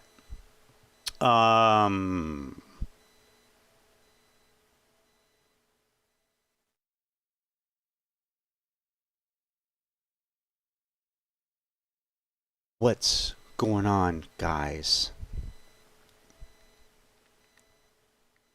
He doesn't do it slow anymore. What's happening? It is wow. finally happening, guys. Whether you guys believe it or not, shorting is now not available for AMC stock. Right? You guys. What? Oh my God.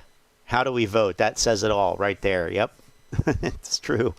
Can check this out. Check out this watch list, right? So they have Google, they have ATER, they have AMC, GameStop, and BBIG.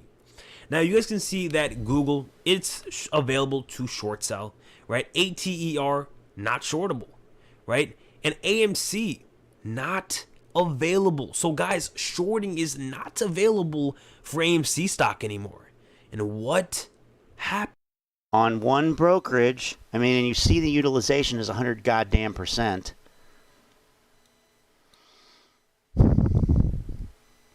Don't they have to pay off the debt before they can give a dividend legally? Yeah, I believe so. I looked. I was watching a video once where I don't know if it was Tony. I might have been Tony. He was looking at the actual document for the AMC bonds. Like the terms, the white paper. And it did say that, and there's multiple bonds, multiple issues, and I forget which one it was, but it was one of the big ones. It was one of the big ones. It did say that, it basically said, until this is... until this debt is gone, you can't issue blah, blah, blah, dividends. Yeah, so don't ask me to find it. But, yeah, I do remember seeing that. And that's I think that's generally... So what's the implication here? It's, what? Did anyone notice the difference, right? It's also the first comment. Did anyone notice the difference between not shortable and not available? Right? So not available might mean, guys, there's literally no shares that anybody could find, and this stock is going to get covered very soon. Now, if we actually look at some of these why would that mean that? Why would that mean that? I don't know.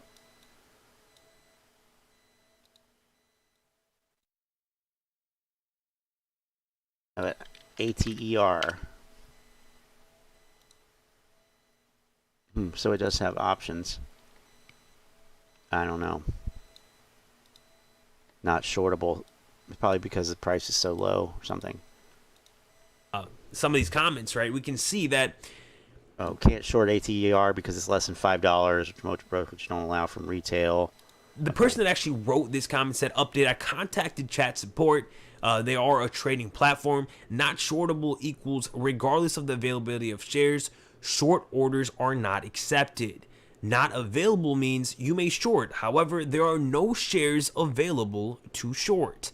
So how does this work? Right? How will hedge funds short a stock that has no shares available to short? Well, because they won't use a retail brokerage, son. Come on. Like, yeah, let's look at one. Let's look at a retail brokerage and then, you know, extrapolate that to hedge funds because they're sitting there using Street Smart Edge. Like, come on. Jesus Christ.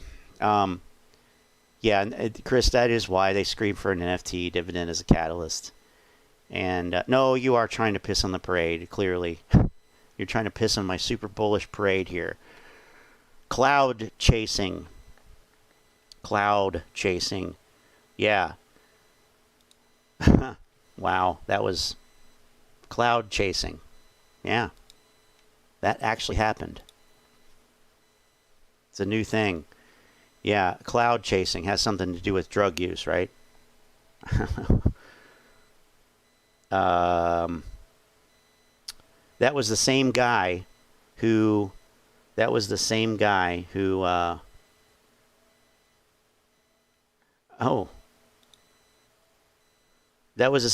said that AMC went down in June. I'm not sure if you're just arrogant and want attention, but I can guarantee you that regardless of what you think, AMC will see higher highs at some point. I guarantee it. That much isn't debatable. Will it go to stupid numbers in the thousands? Most likely not. But to sit here and act as if this is the most manipulated security in the history of the market is complete denial on your part. Put your bias away for 1 minute. Put your bias away for 1 minute and actually research the shorts and algo trading, which is so obvious at this point has become laughable. The likelihood of this crossing $100 before it crosses 5 is damn near a lock. Ha! All right. I have to love that comment. Jesus. The Hall of Grifters. Yeah, I'm arrogant and I want attention. That's it. I can guarantee you that regardless of what you think, AMC will see higher highs at some point. Wow. Can guarantee that.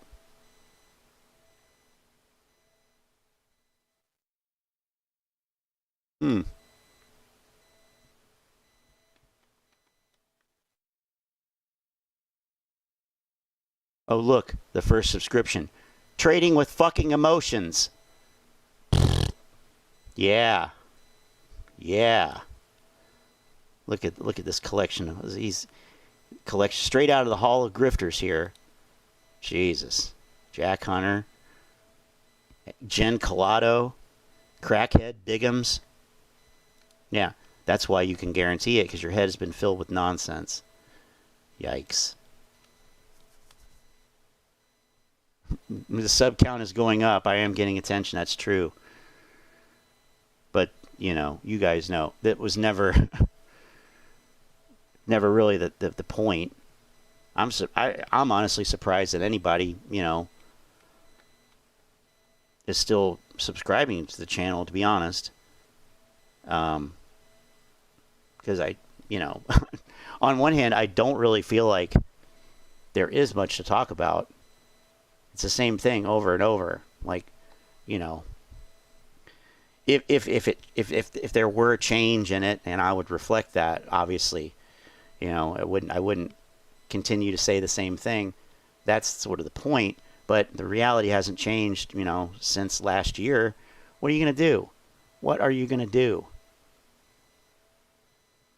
So,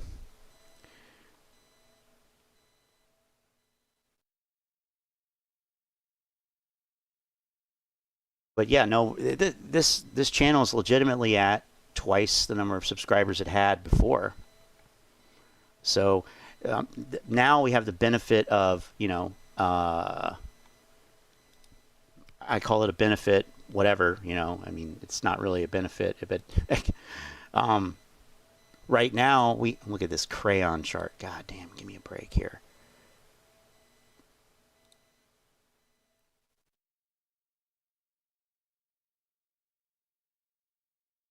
Right now we have the benefit of like being here, down here, instead of being up here. And I think my channel was somewhere around in here. It was some like late July, early August of last year. So, you know, you can imagine as the price shot back up to basically to 50, there was a lot of the, oh, see, you're wrong. You're wrong. It's going back up. Obviously, you're a shill. You know, delete your channel. Delete your channel. Where are those motherfuckers now? They're probably quietly subscribing, you know. I don't know. Thanks, Chris. I appreciate that. I'll give you credit. I will give you credit for that.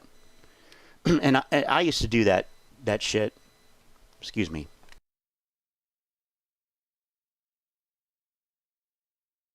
I used to do that more so in YouTube comments. I would go to Lou's channel. I would write a comment and, you know, slide in there. This is the, you know, talk about not like hard against the ape, but like, you know, some basic like fact, you know, well, let's look at facts, blah, blah, blah. And then slide in there like, well, that's what I look at on my channel, you know, so if you're interested in, you know, a different perspective. And I did that, you know, quite a bit initially. And I think it worked. I think it helped. Somebody said that they found me through, this was before, somebody said, because I did this on Roensch Capital's videos a lot too, because he's irrelevant now, obviously, but last year, you know, he was a big options pumper. And I would do that on his channel. And I forget who it was. A couple people said that they found out about my channel from one of the comments I left, or replies to a comment that I left on his channel. So I think that stuff does work. But it's like, that's like the whole Twitter thing. I used to try to remember to post, hey, I'm going to be live. Hey, I just put this video out on Twitter. I don't even remember to do that shit anymore. So in a lot of ways, actually, the amount of effort that's been put into this is way less this time. But because of this, the stock going down, I guess it's kind of made up for it. So whatever. Yeah, but clearly they're not prohibiting shorting on AMC. It's one brokerage, one retail brokerage.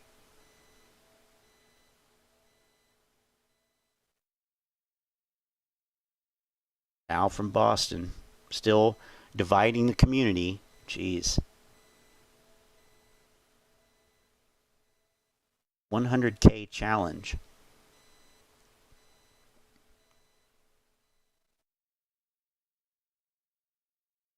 Yeah, I'm glad that you know, because it's the weird thing is, like, before on my old channel, Tony came in. We had, you know, a couple discussions, whatever. I mean, just in chat or comments. And he actually gave me the time of day. And it was nice. And I fact checked him a couple times, but not, I mean, I really, you know, didn't need to. But then, for some reason, earlier, whenever it was, late last year, you know, he went off on me. I don't know why. Pulled out an old recording from a TikTok that I did. This is before I even started this channel. And, you know, railed against me. And then we had another discussion in comments about, like, stock market stuff. Like, the tirade never happened. And, you know, so whatever. I don't know. I don't have a problem with Tony. I have no problem with Tony. I like Tony, actually. You know, because he actually is trying to be objective.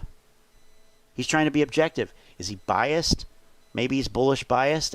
Yeah, that's okay if you actually acknowledge the facts. You can have that bias, but to ignore reality, you know, and completely misrepresent facts, that's a whole other thing.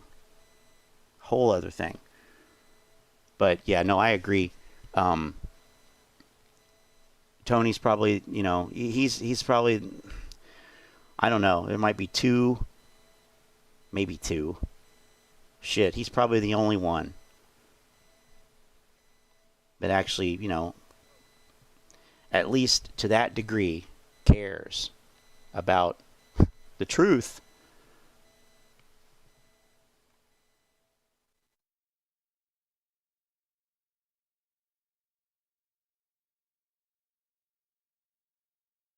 Let's see.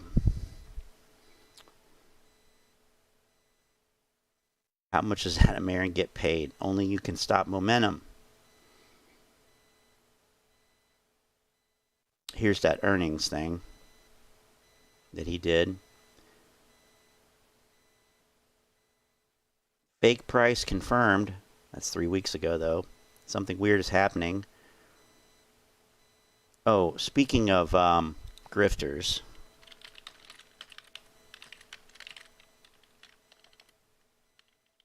This guy. That's a good point, Lynn. Was anyone here not bullish biased at one point? I think the answer to that is no.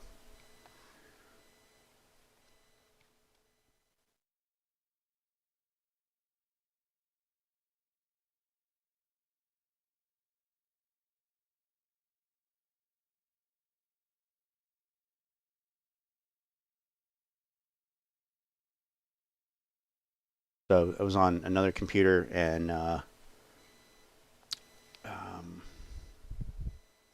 I was able to actually see this tweet here. It's from Jack Hunter because he obviously he has blocked me. But abuser of intellect says, I'm glad to see other people in the community who also reject, quote, deals and are vocal about it. They want us to tell you to leave or move on. There's no way for them to get out of this. Like I said before, with only 8% of AMC and GME retail, we MOAS. OBV says we still have 96% in. Now, we can't see the tweet. But Jack, maybe I can do it this way. Maybe I can do it this way.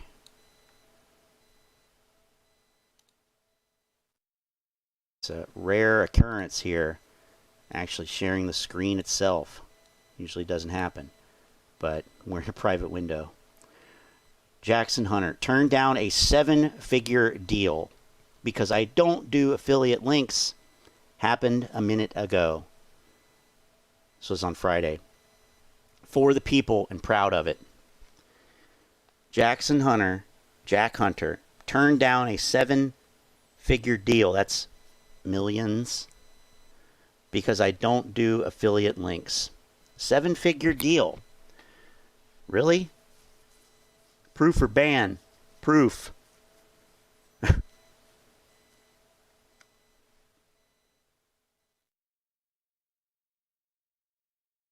Now, here's a tweet from Jack Hunter from January 24th, 2022.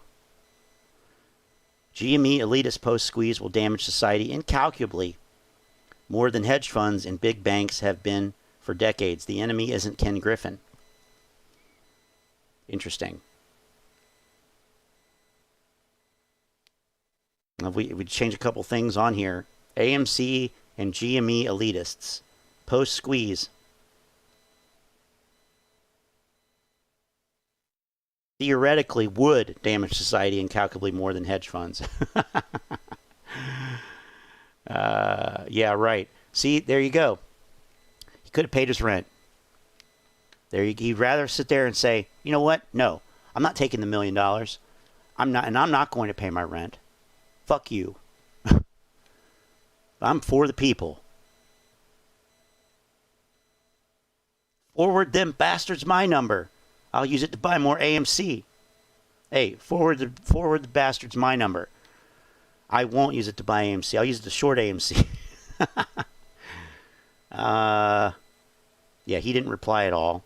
So let's see the offer. Not a smart move. Yeah. Okay. Crazy. Obviously, probably not true, but who knows. But really the point I was trying to make here was the abuser of intellect says OBV still says we have 96% in, and of course it's like, yeah, no, that's not what OBV is. You haven't learned anything. You're listening, and people still believe this, and you see it on Twitter, Reddit all the time. OBV, OBV, OBV, and it's just not what it is, not what it is.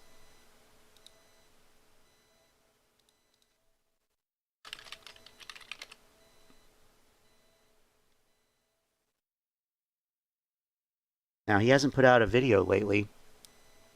Not too many videos.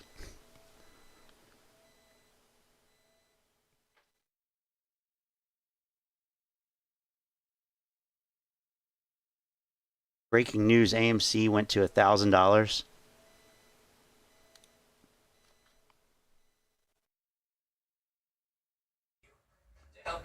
What's up, YouTube? What's up on the Friday? Breaking news. AMC went to $1,000. Breaking news. AMC went to $1,000. April Fool. Peace. Oh, okay. You got to be careful with that. You got to be careful with that. You'll get you get one of these apes to sue your ass. Well, he said it was $1,000, so I submitted my order to sell on Computer Share. I didn't look at the chart. No, I didn't look at the chart. Computer Share doesn't have charts. I don't know if they do. I don't think they do. It's a fuck up play. Here we go. That play not going nowhere. It ain't going nowhere. The AMC and that GameStop play, they ain't gonna do nothing. Ain't gonna go to the moon, but you can ride the trends. When it go up and when it go down, you don't make some money if you play it right. But by going to the moon, that shit not going no fucking where. Now the question is,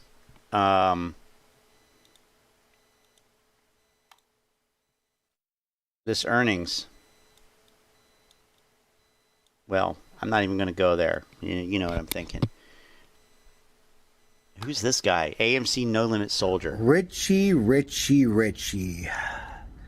I finally caught up to you, Richie. You're one big fraud.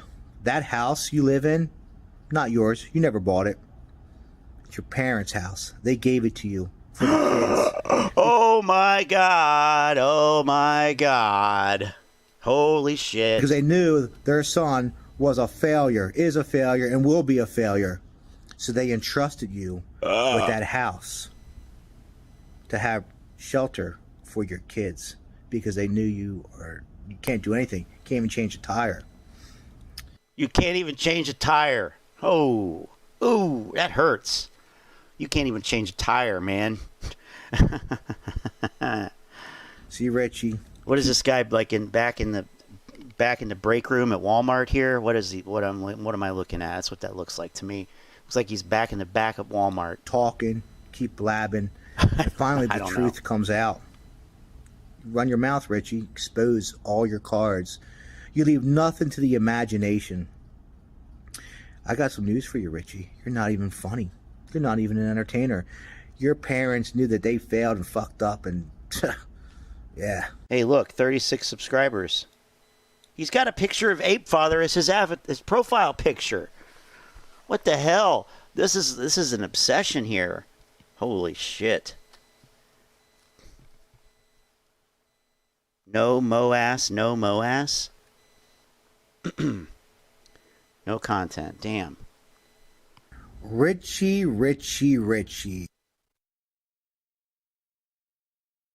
So that's the new thing now. It's not the new thing is not dump on, or as they like to accuse me of doing, bashing AMC or even bashing AMC influencers. It's bashing the Ape Father. God, how sad. How fucking sad. Seriously.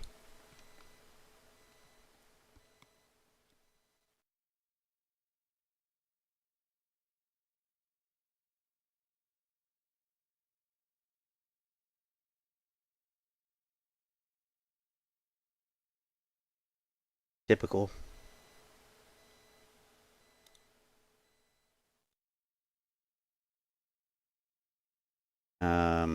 Proxy vote, secrets.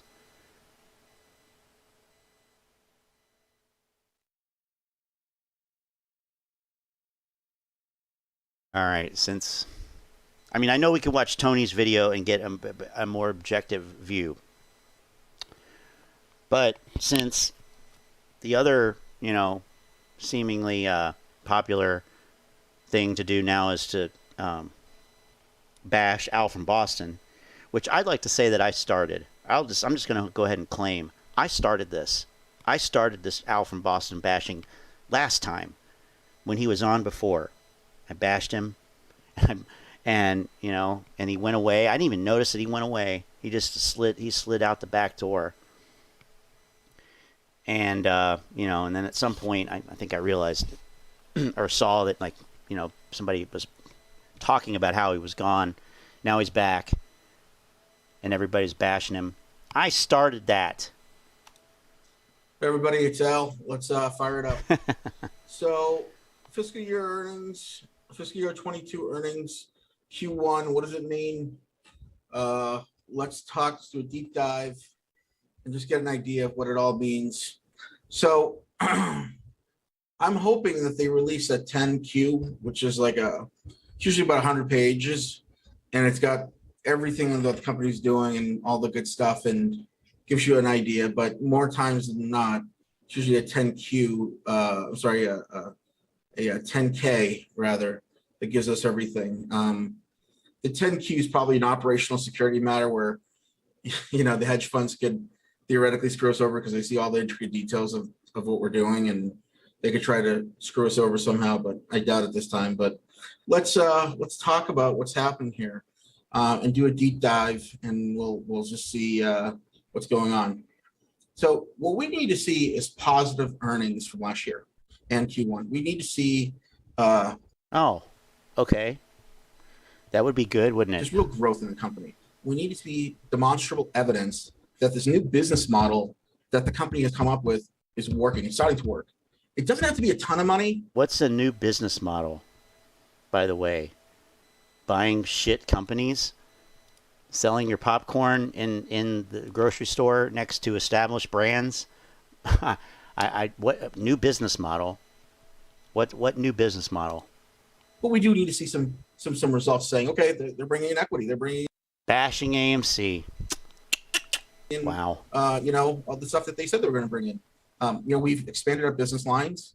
We are going to need to gauge if it's worth having those crypto payment acceptances. I know that we brought those in ambitiously, and I'm curious to see if people are actually using that as a payment method. So I'm going to be honest with you. I also want to see if Investor Connect is growing. Why would they be? If those why would people be using crypto as a payment method?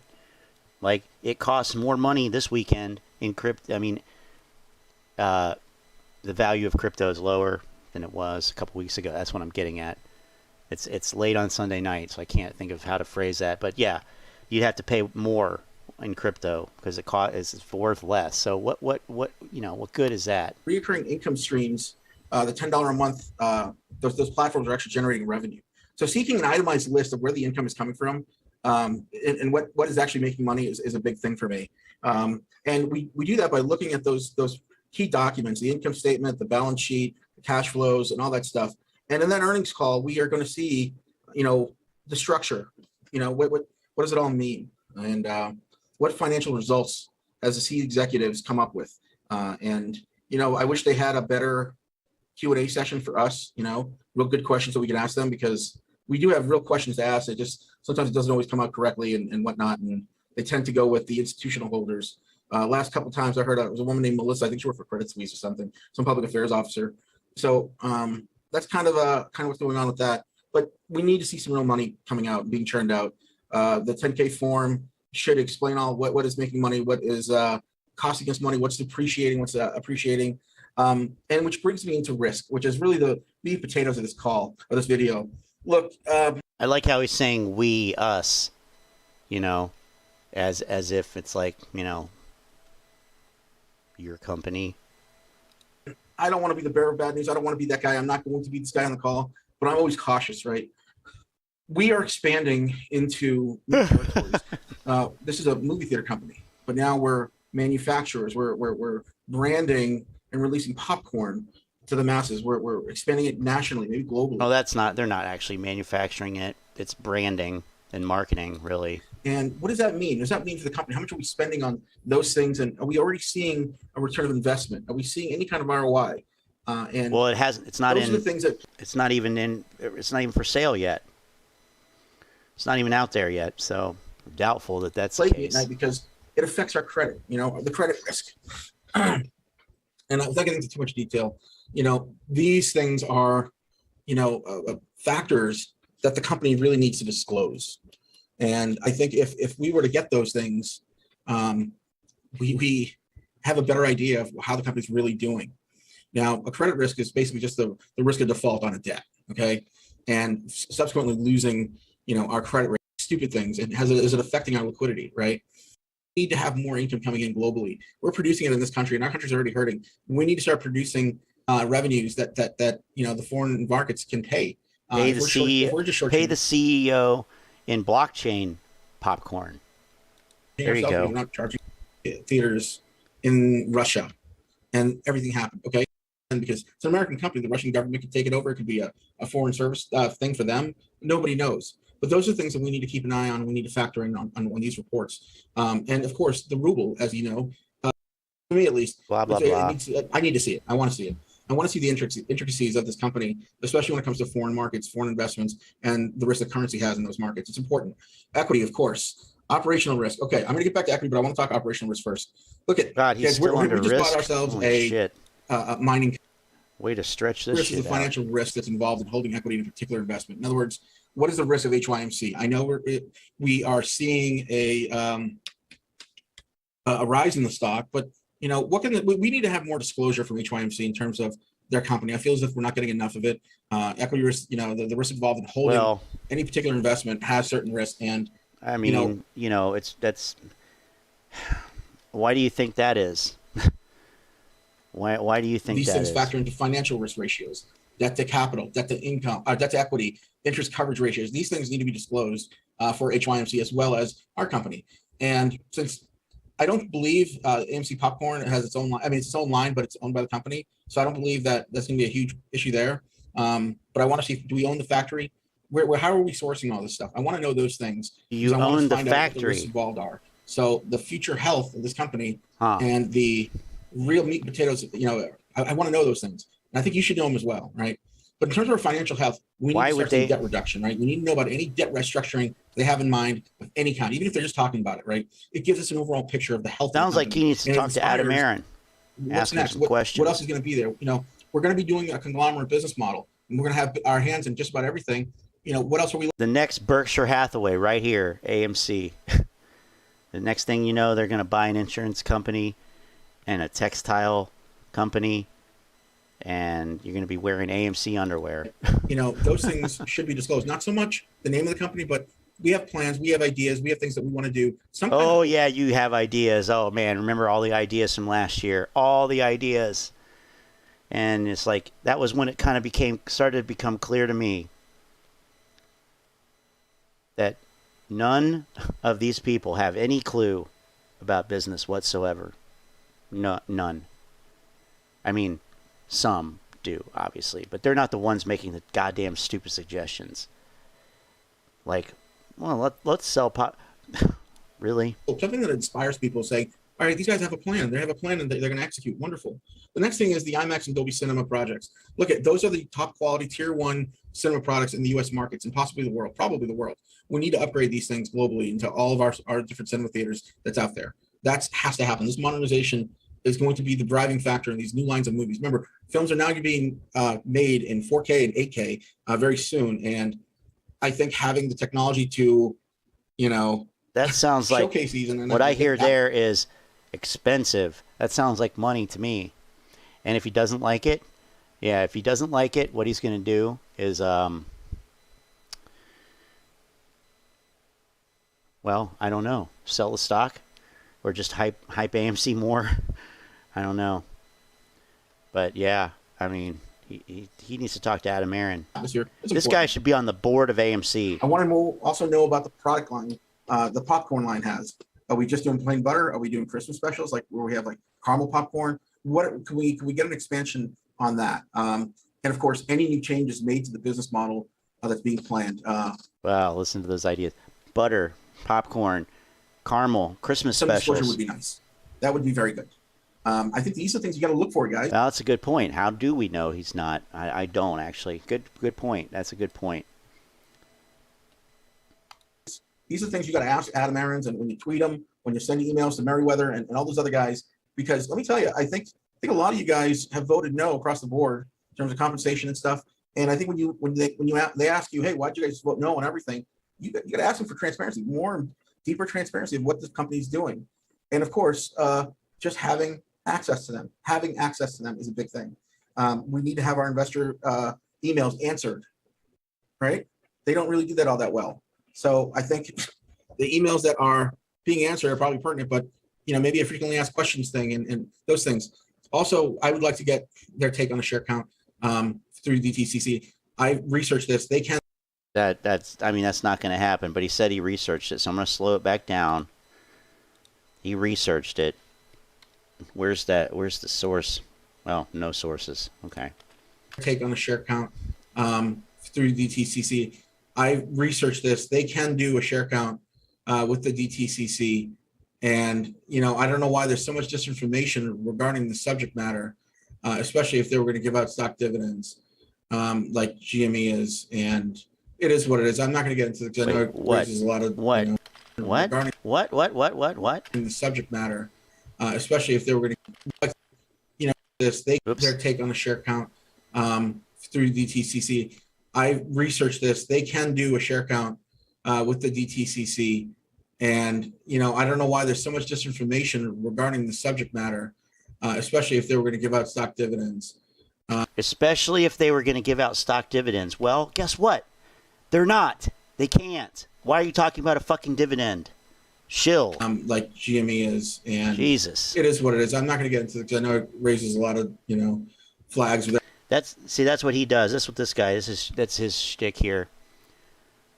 Oh, I'm not going to get into the details. I'm not going to go into operational risk. We'll come back to that. I'm not going to get into the details. Yeah. Okay. Right. You're not going to get into the details. You didn't give me a source. Means you have no details. You're a shill. With everybody, and oh, he's a shill and this, that, and the other. See? But you guys take a look. These are things that you need to be aware of that I'm seeing on my periphery of this earnings call. And be sure to go through that document, print it out.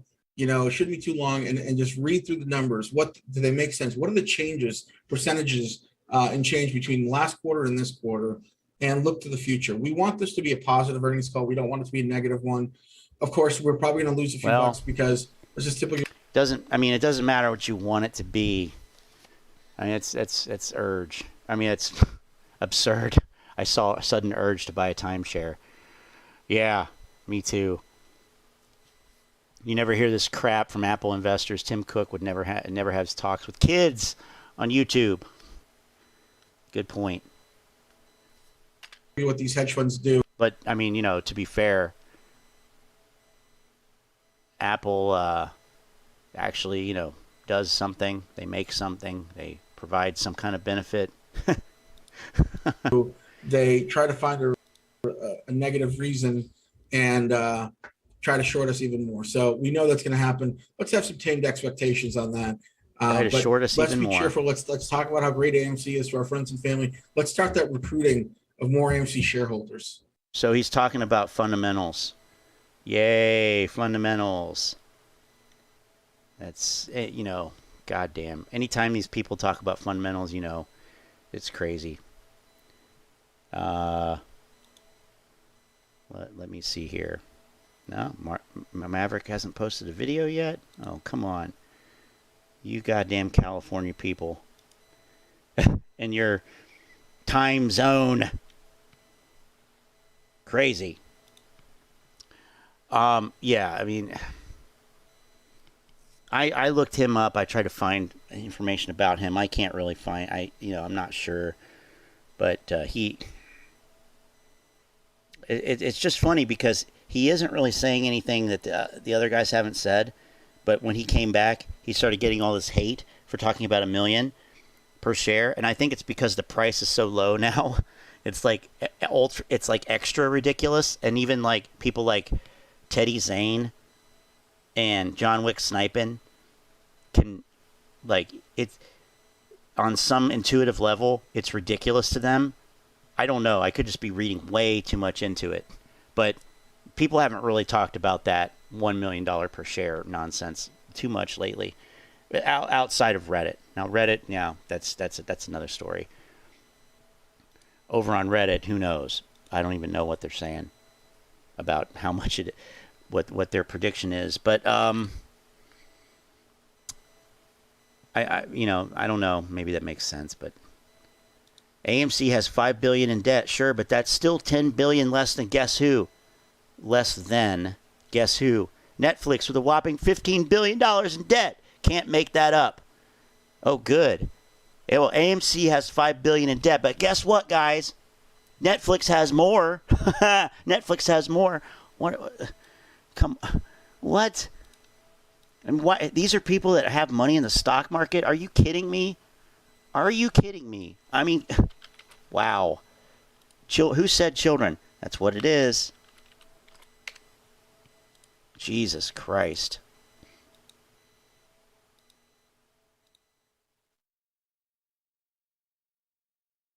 Netflix is down 73%. AMC is down.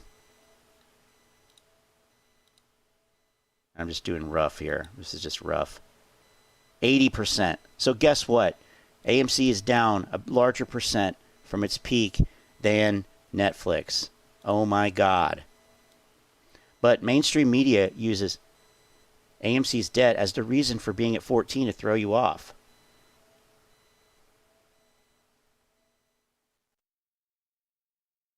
Good. Please play Frankie. Okay, we can get Frankie. Vortex guy bringing some truth leading into Monday earnings. So yes, it will be driven down fast and hard. Why? Because we won't. Not because we will sell. They know this already. It's because their algos haven't been changed for earnings days. Oh, okay. Yeah, their algos haven't been changed for earnings days. How do you know that? MOAS is real and it's setting up. Hedgy can't lower the price too low, or else the brokers they have borrowed from will sell, which requires a recall. What? The brokers they have borrowed from will sell, which requires a recall? The brokers? wouldn't it be the people who own the shares, meaning the retail shareholder? We have this. There's only one outcome. But like all great things, it will take time. Be patient, apes. You got this. I feel like this guy, I don't even know. This guy, what a ridiculous.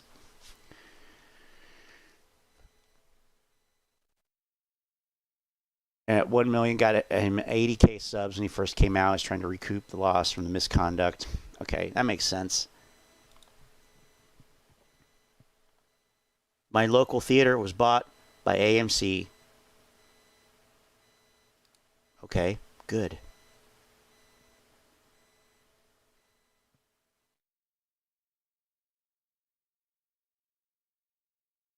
God, look at that. Look at that mess. Mess of a chart. This is supposed to be bullish. This right here is super bullish somehow. Looks like Ortex throw up. Ugh. Jesus. Here he is. Here he is. Professor Hey, this is Frank. Let me say I'm not a financial advisor. Anything that I say in this video should be used for entertainment purposes only. Look, this is real quick. I just got a quick question, and I'm trying to see if I can get somebody to answer it. You know how we talking about, and I've heard Lou say it before, we don't matter. It don't matter if the price go down. We want it to go down to $6 or $5 or whatever the price going to be so that they can cover. So my question is, let's say that the price goes down to $6 or $7 at a point to where the price is low enough for them to cover. What I'm trying to see is if the price go down that low, how can they cover if there are no shares? I might be missing something. I mean, okay, if the price go down to $6 or $7, if we drive that price down to that, if that price goes down that low, none of us are selling at $6 or $7. So let's say they got 100,000 shares they need to cover, or 200,000 shares they need to cover, whatever.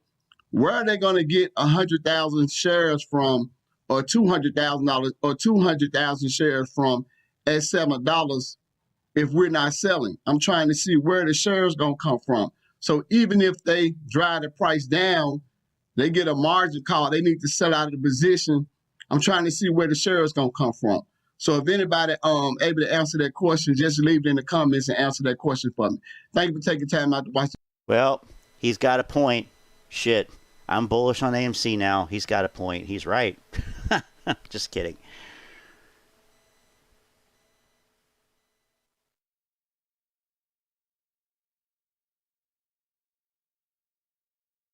You'd be surprised how many people are selling and buying back in. Proof? That would make no sense for most shareholders. Yeah, that's why they're doing it. That's your first clue right there. If it doesn't make sense, retail investors are doing it to sell out their long position for possible future shares taxed at a higher rate. Yeah, from the synthetics, of course. Yep.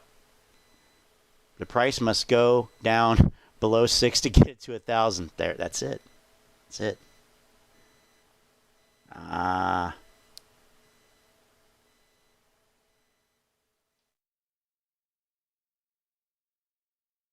Volume on Friday was over 33 million. I would say they can find 200,000 pretty easily. There you go. It's hard to say. They create new shares on the regular. God, I mean, I'm trying to think of a more widespread conspiracy theory than this. I can't really think of one. I don't know, JFK, 9/11, and, ironically, Boss Blunts, those guys, they talk about that shit.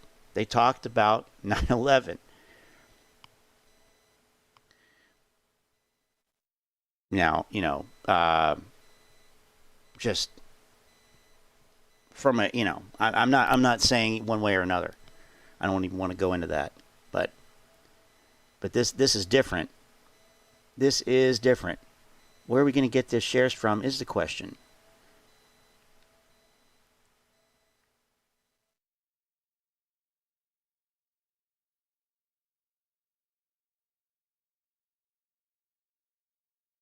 Dark pool. Dark pool.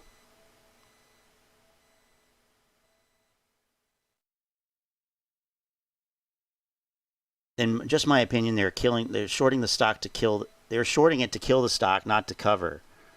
If it was to cover, there are infinite shares for them in the dark pool. There are infinite shares for them in the dark pool to do so. Meaning technically, they could technically cover whatever they want, but don't have to because they haven't been called yet. It seems feasible they can using the dark pool. I mean, you don't know what dark pool means.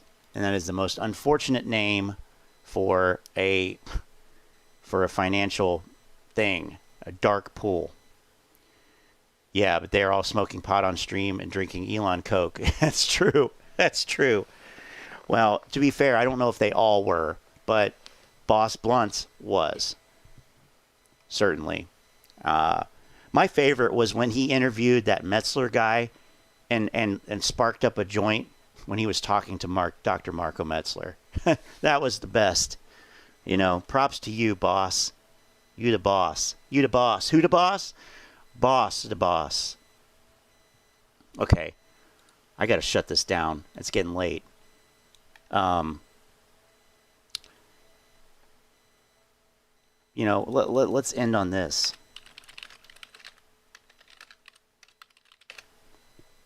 I know I usually end one way or the other, but let's go a different route. We'll end on this right here. It sounds fitting. Fragile Cinema by Jack Hunter. Ooh, that's moody. What is Pull this? This way and push that way. Everyone is trying to sell you something. On top of that, you can disappear at any minute. This is so ironic. What the fuck? This came out in August of 2020.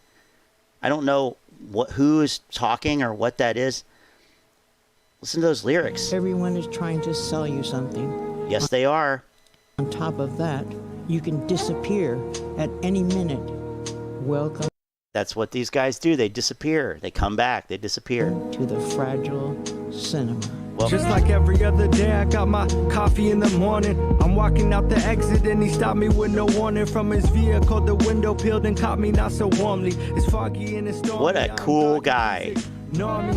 Suddenly I've come to see this man in his location. He asked me where I'm Yeah, from he and just what's my warned everybody. participation. I can't believe it, and the reason is that peace is just the He's first the and last seer, word in the thesis to my the mission soothsayer, statement. In a zipper, the oracle. one hand on lip blunt and the other on the pistol, waiting all the time. Now we know Jack Hunter's the oracle. He talked about this in August of 2020.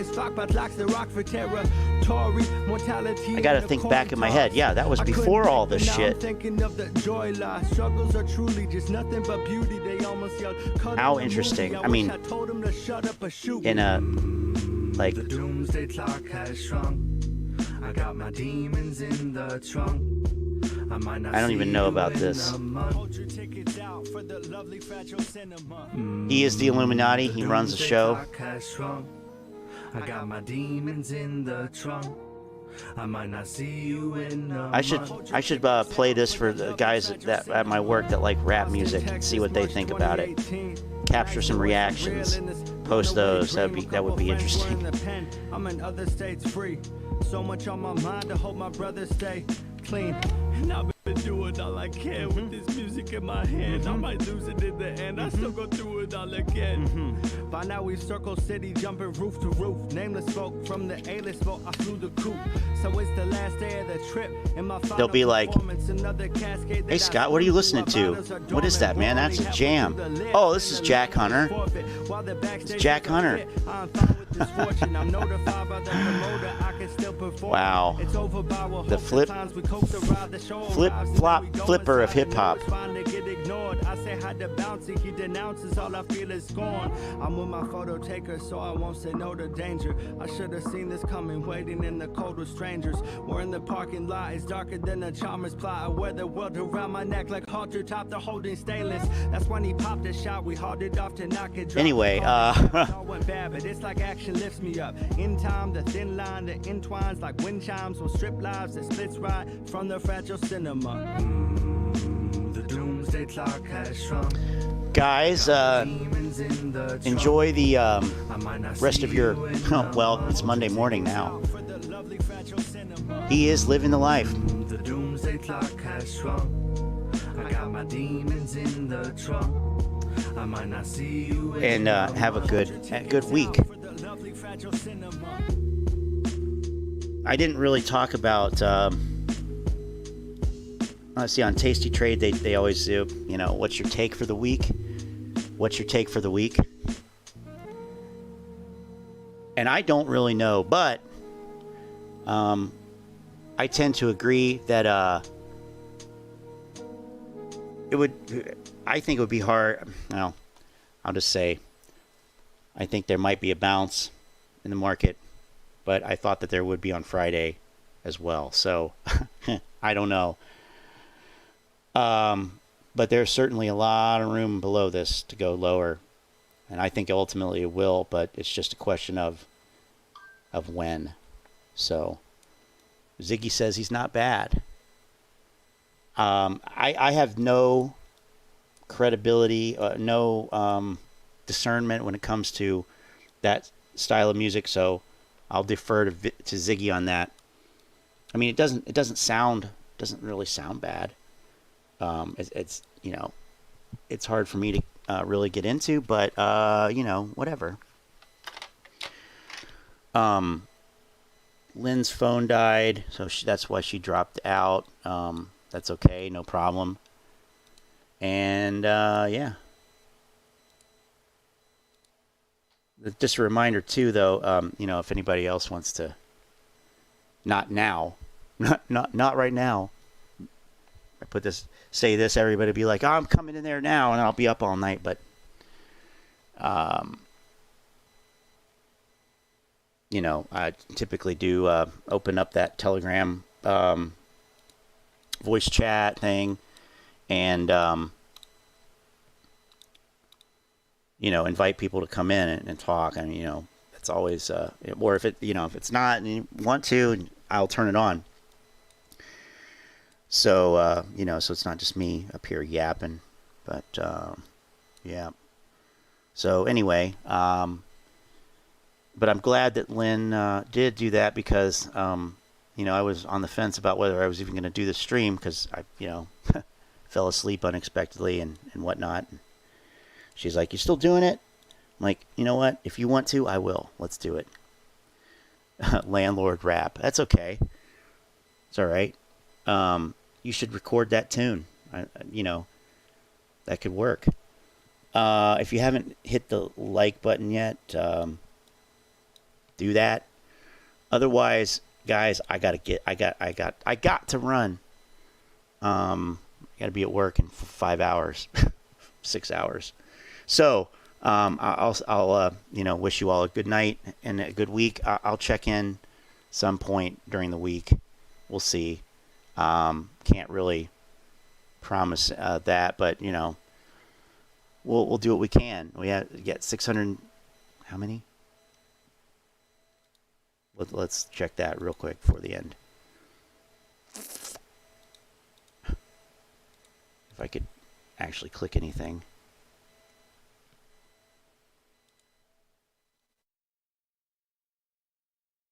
$611 now. See, that's why I wanted to check. So, you know, man, the pressure's killing me. I've never had this many people. I don't know what to do. Yeah, we'll figure. You know, we just do what we do here. You know, I don't care. Unsubscribe if you want. I don't. In fact, before I used to intentionally every couple weeks I would make a video that was a real pisser, and try to get people to unsubscribe. Like, hey, if you thought that this was something else, here's your wake-up call. This is not what you thought it was. And, you know, that worked out pretty well. Make the numbers bounce around, like the AMC stock price. Anyway, yeah, you guys are awesome for coming in and hanging out, even when I. You're like, where in the hell is Scott? I don't remember falling asleep. Don't at all. So anyway, I couldn't get out. I couldn't get away without doing it. All right, guys. Have a good one. See you later. I'm out.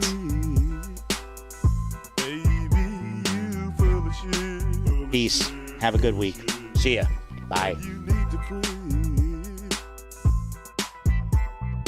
I met you at my show, yelling and screaming on the front row. Jumped on stage, knocked me down. You made me horny. I drug you around, put you in the van, took you to the tail. On the way there, you was texting on your cell. You jumped out the van before I got the room. Hopped in the car with your girl and went zoom. You danced with girls like a freak. You promised me a threesome last week. Another girl, it's hard to find. What about, what's her name? She changed her mind. So many people coming through. I can't get time alone with you. At least I had privacy, single and po. With you, I can't even jack off no more. You full of shit, full of shit, full of shit. And you need to quit. Baby, you full of shit, full of shit, full of shit. And you need to quit. You got a real bad temper. I got another woman that wants me to pimp her. Out of sight, out of mind.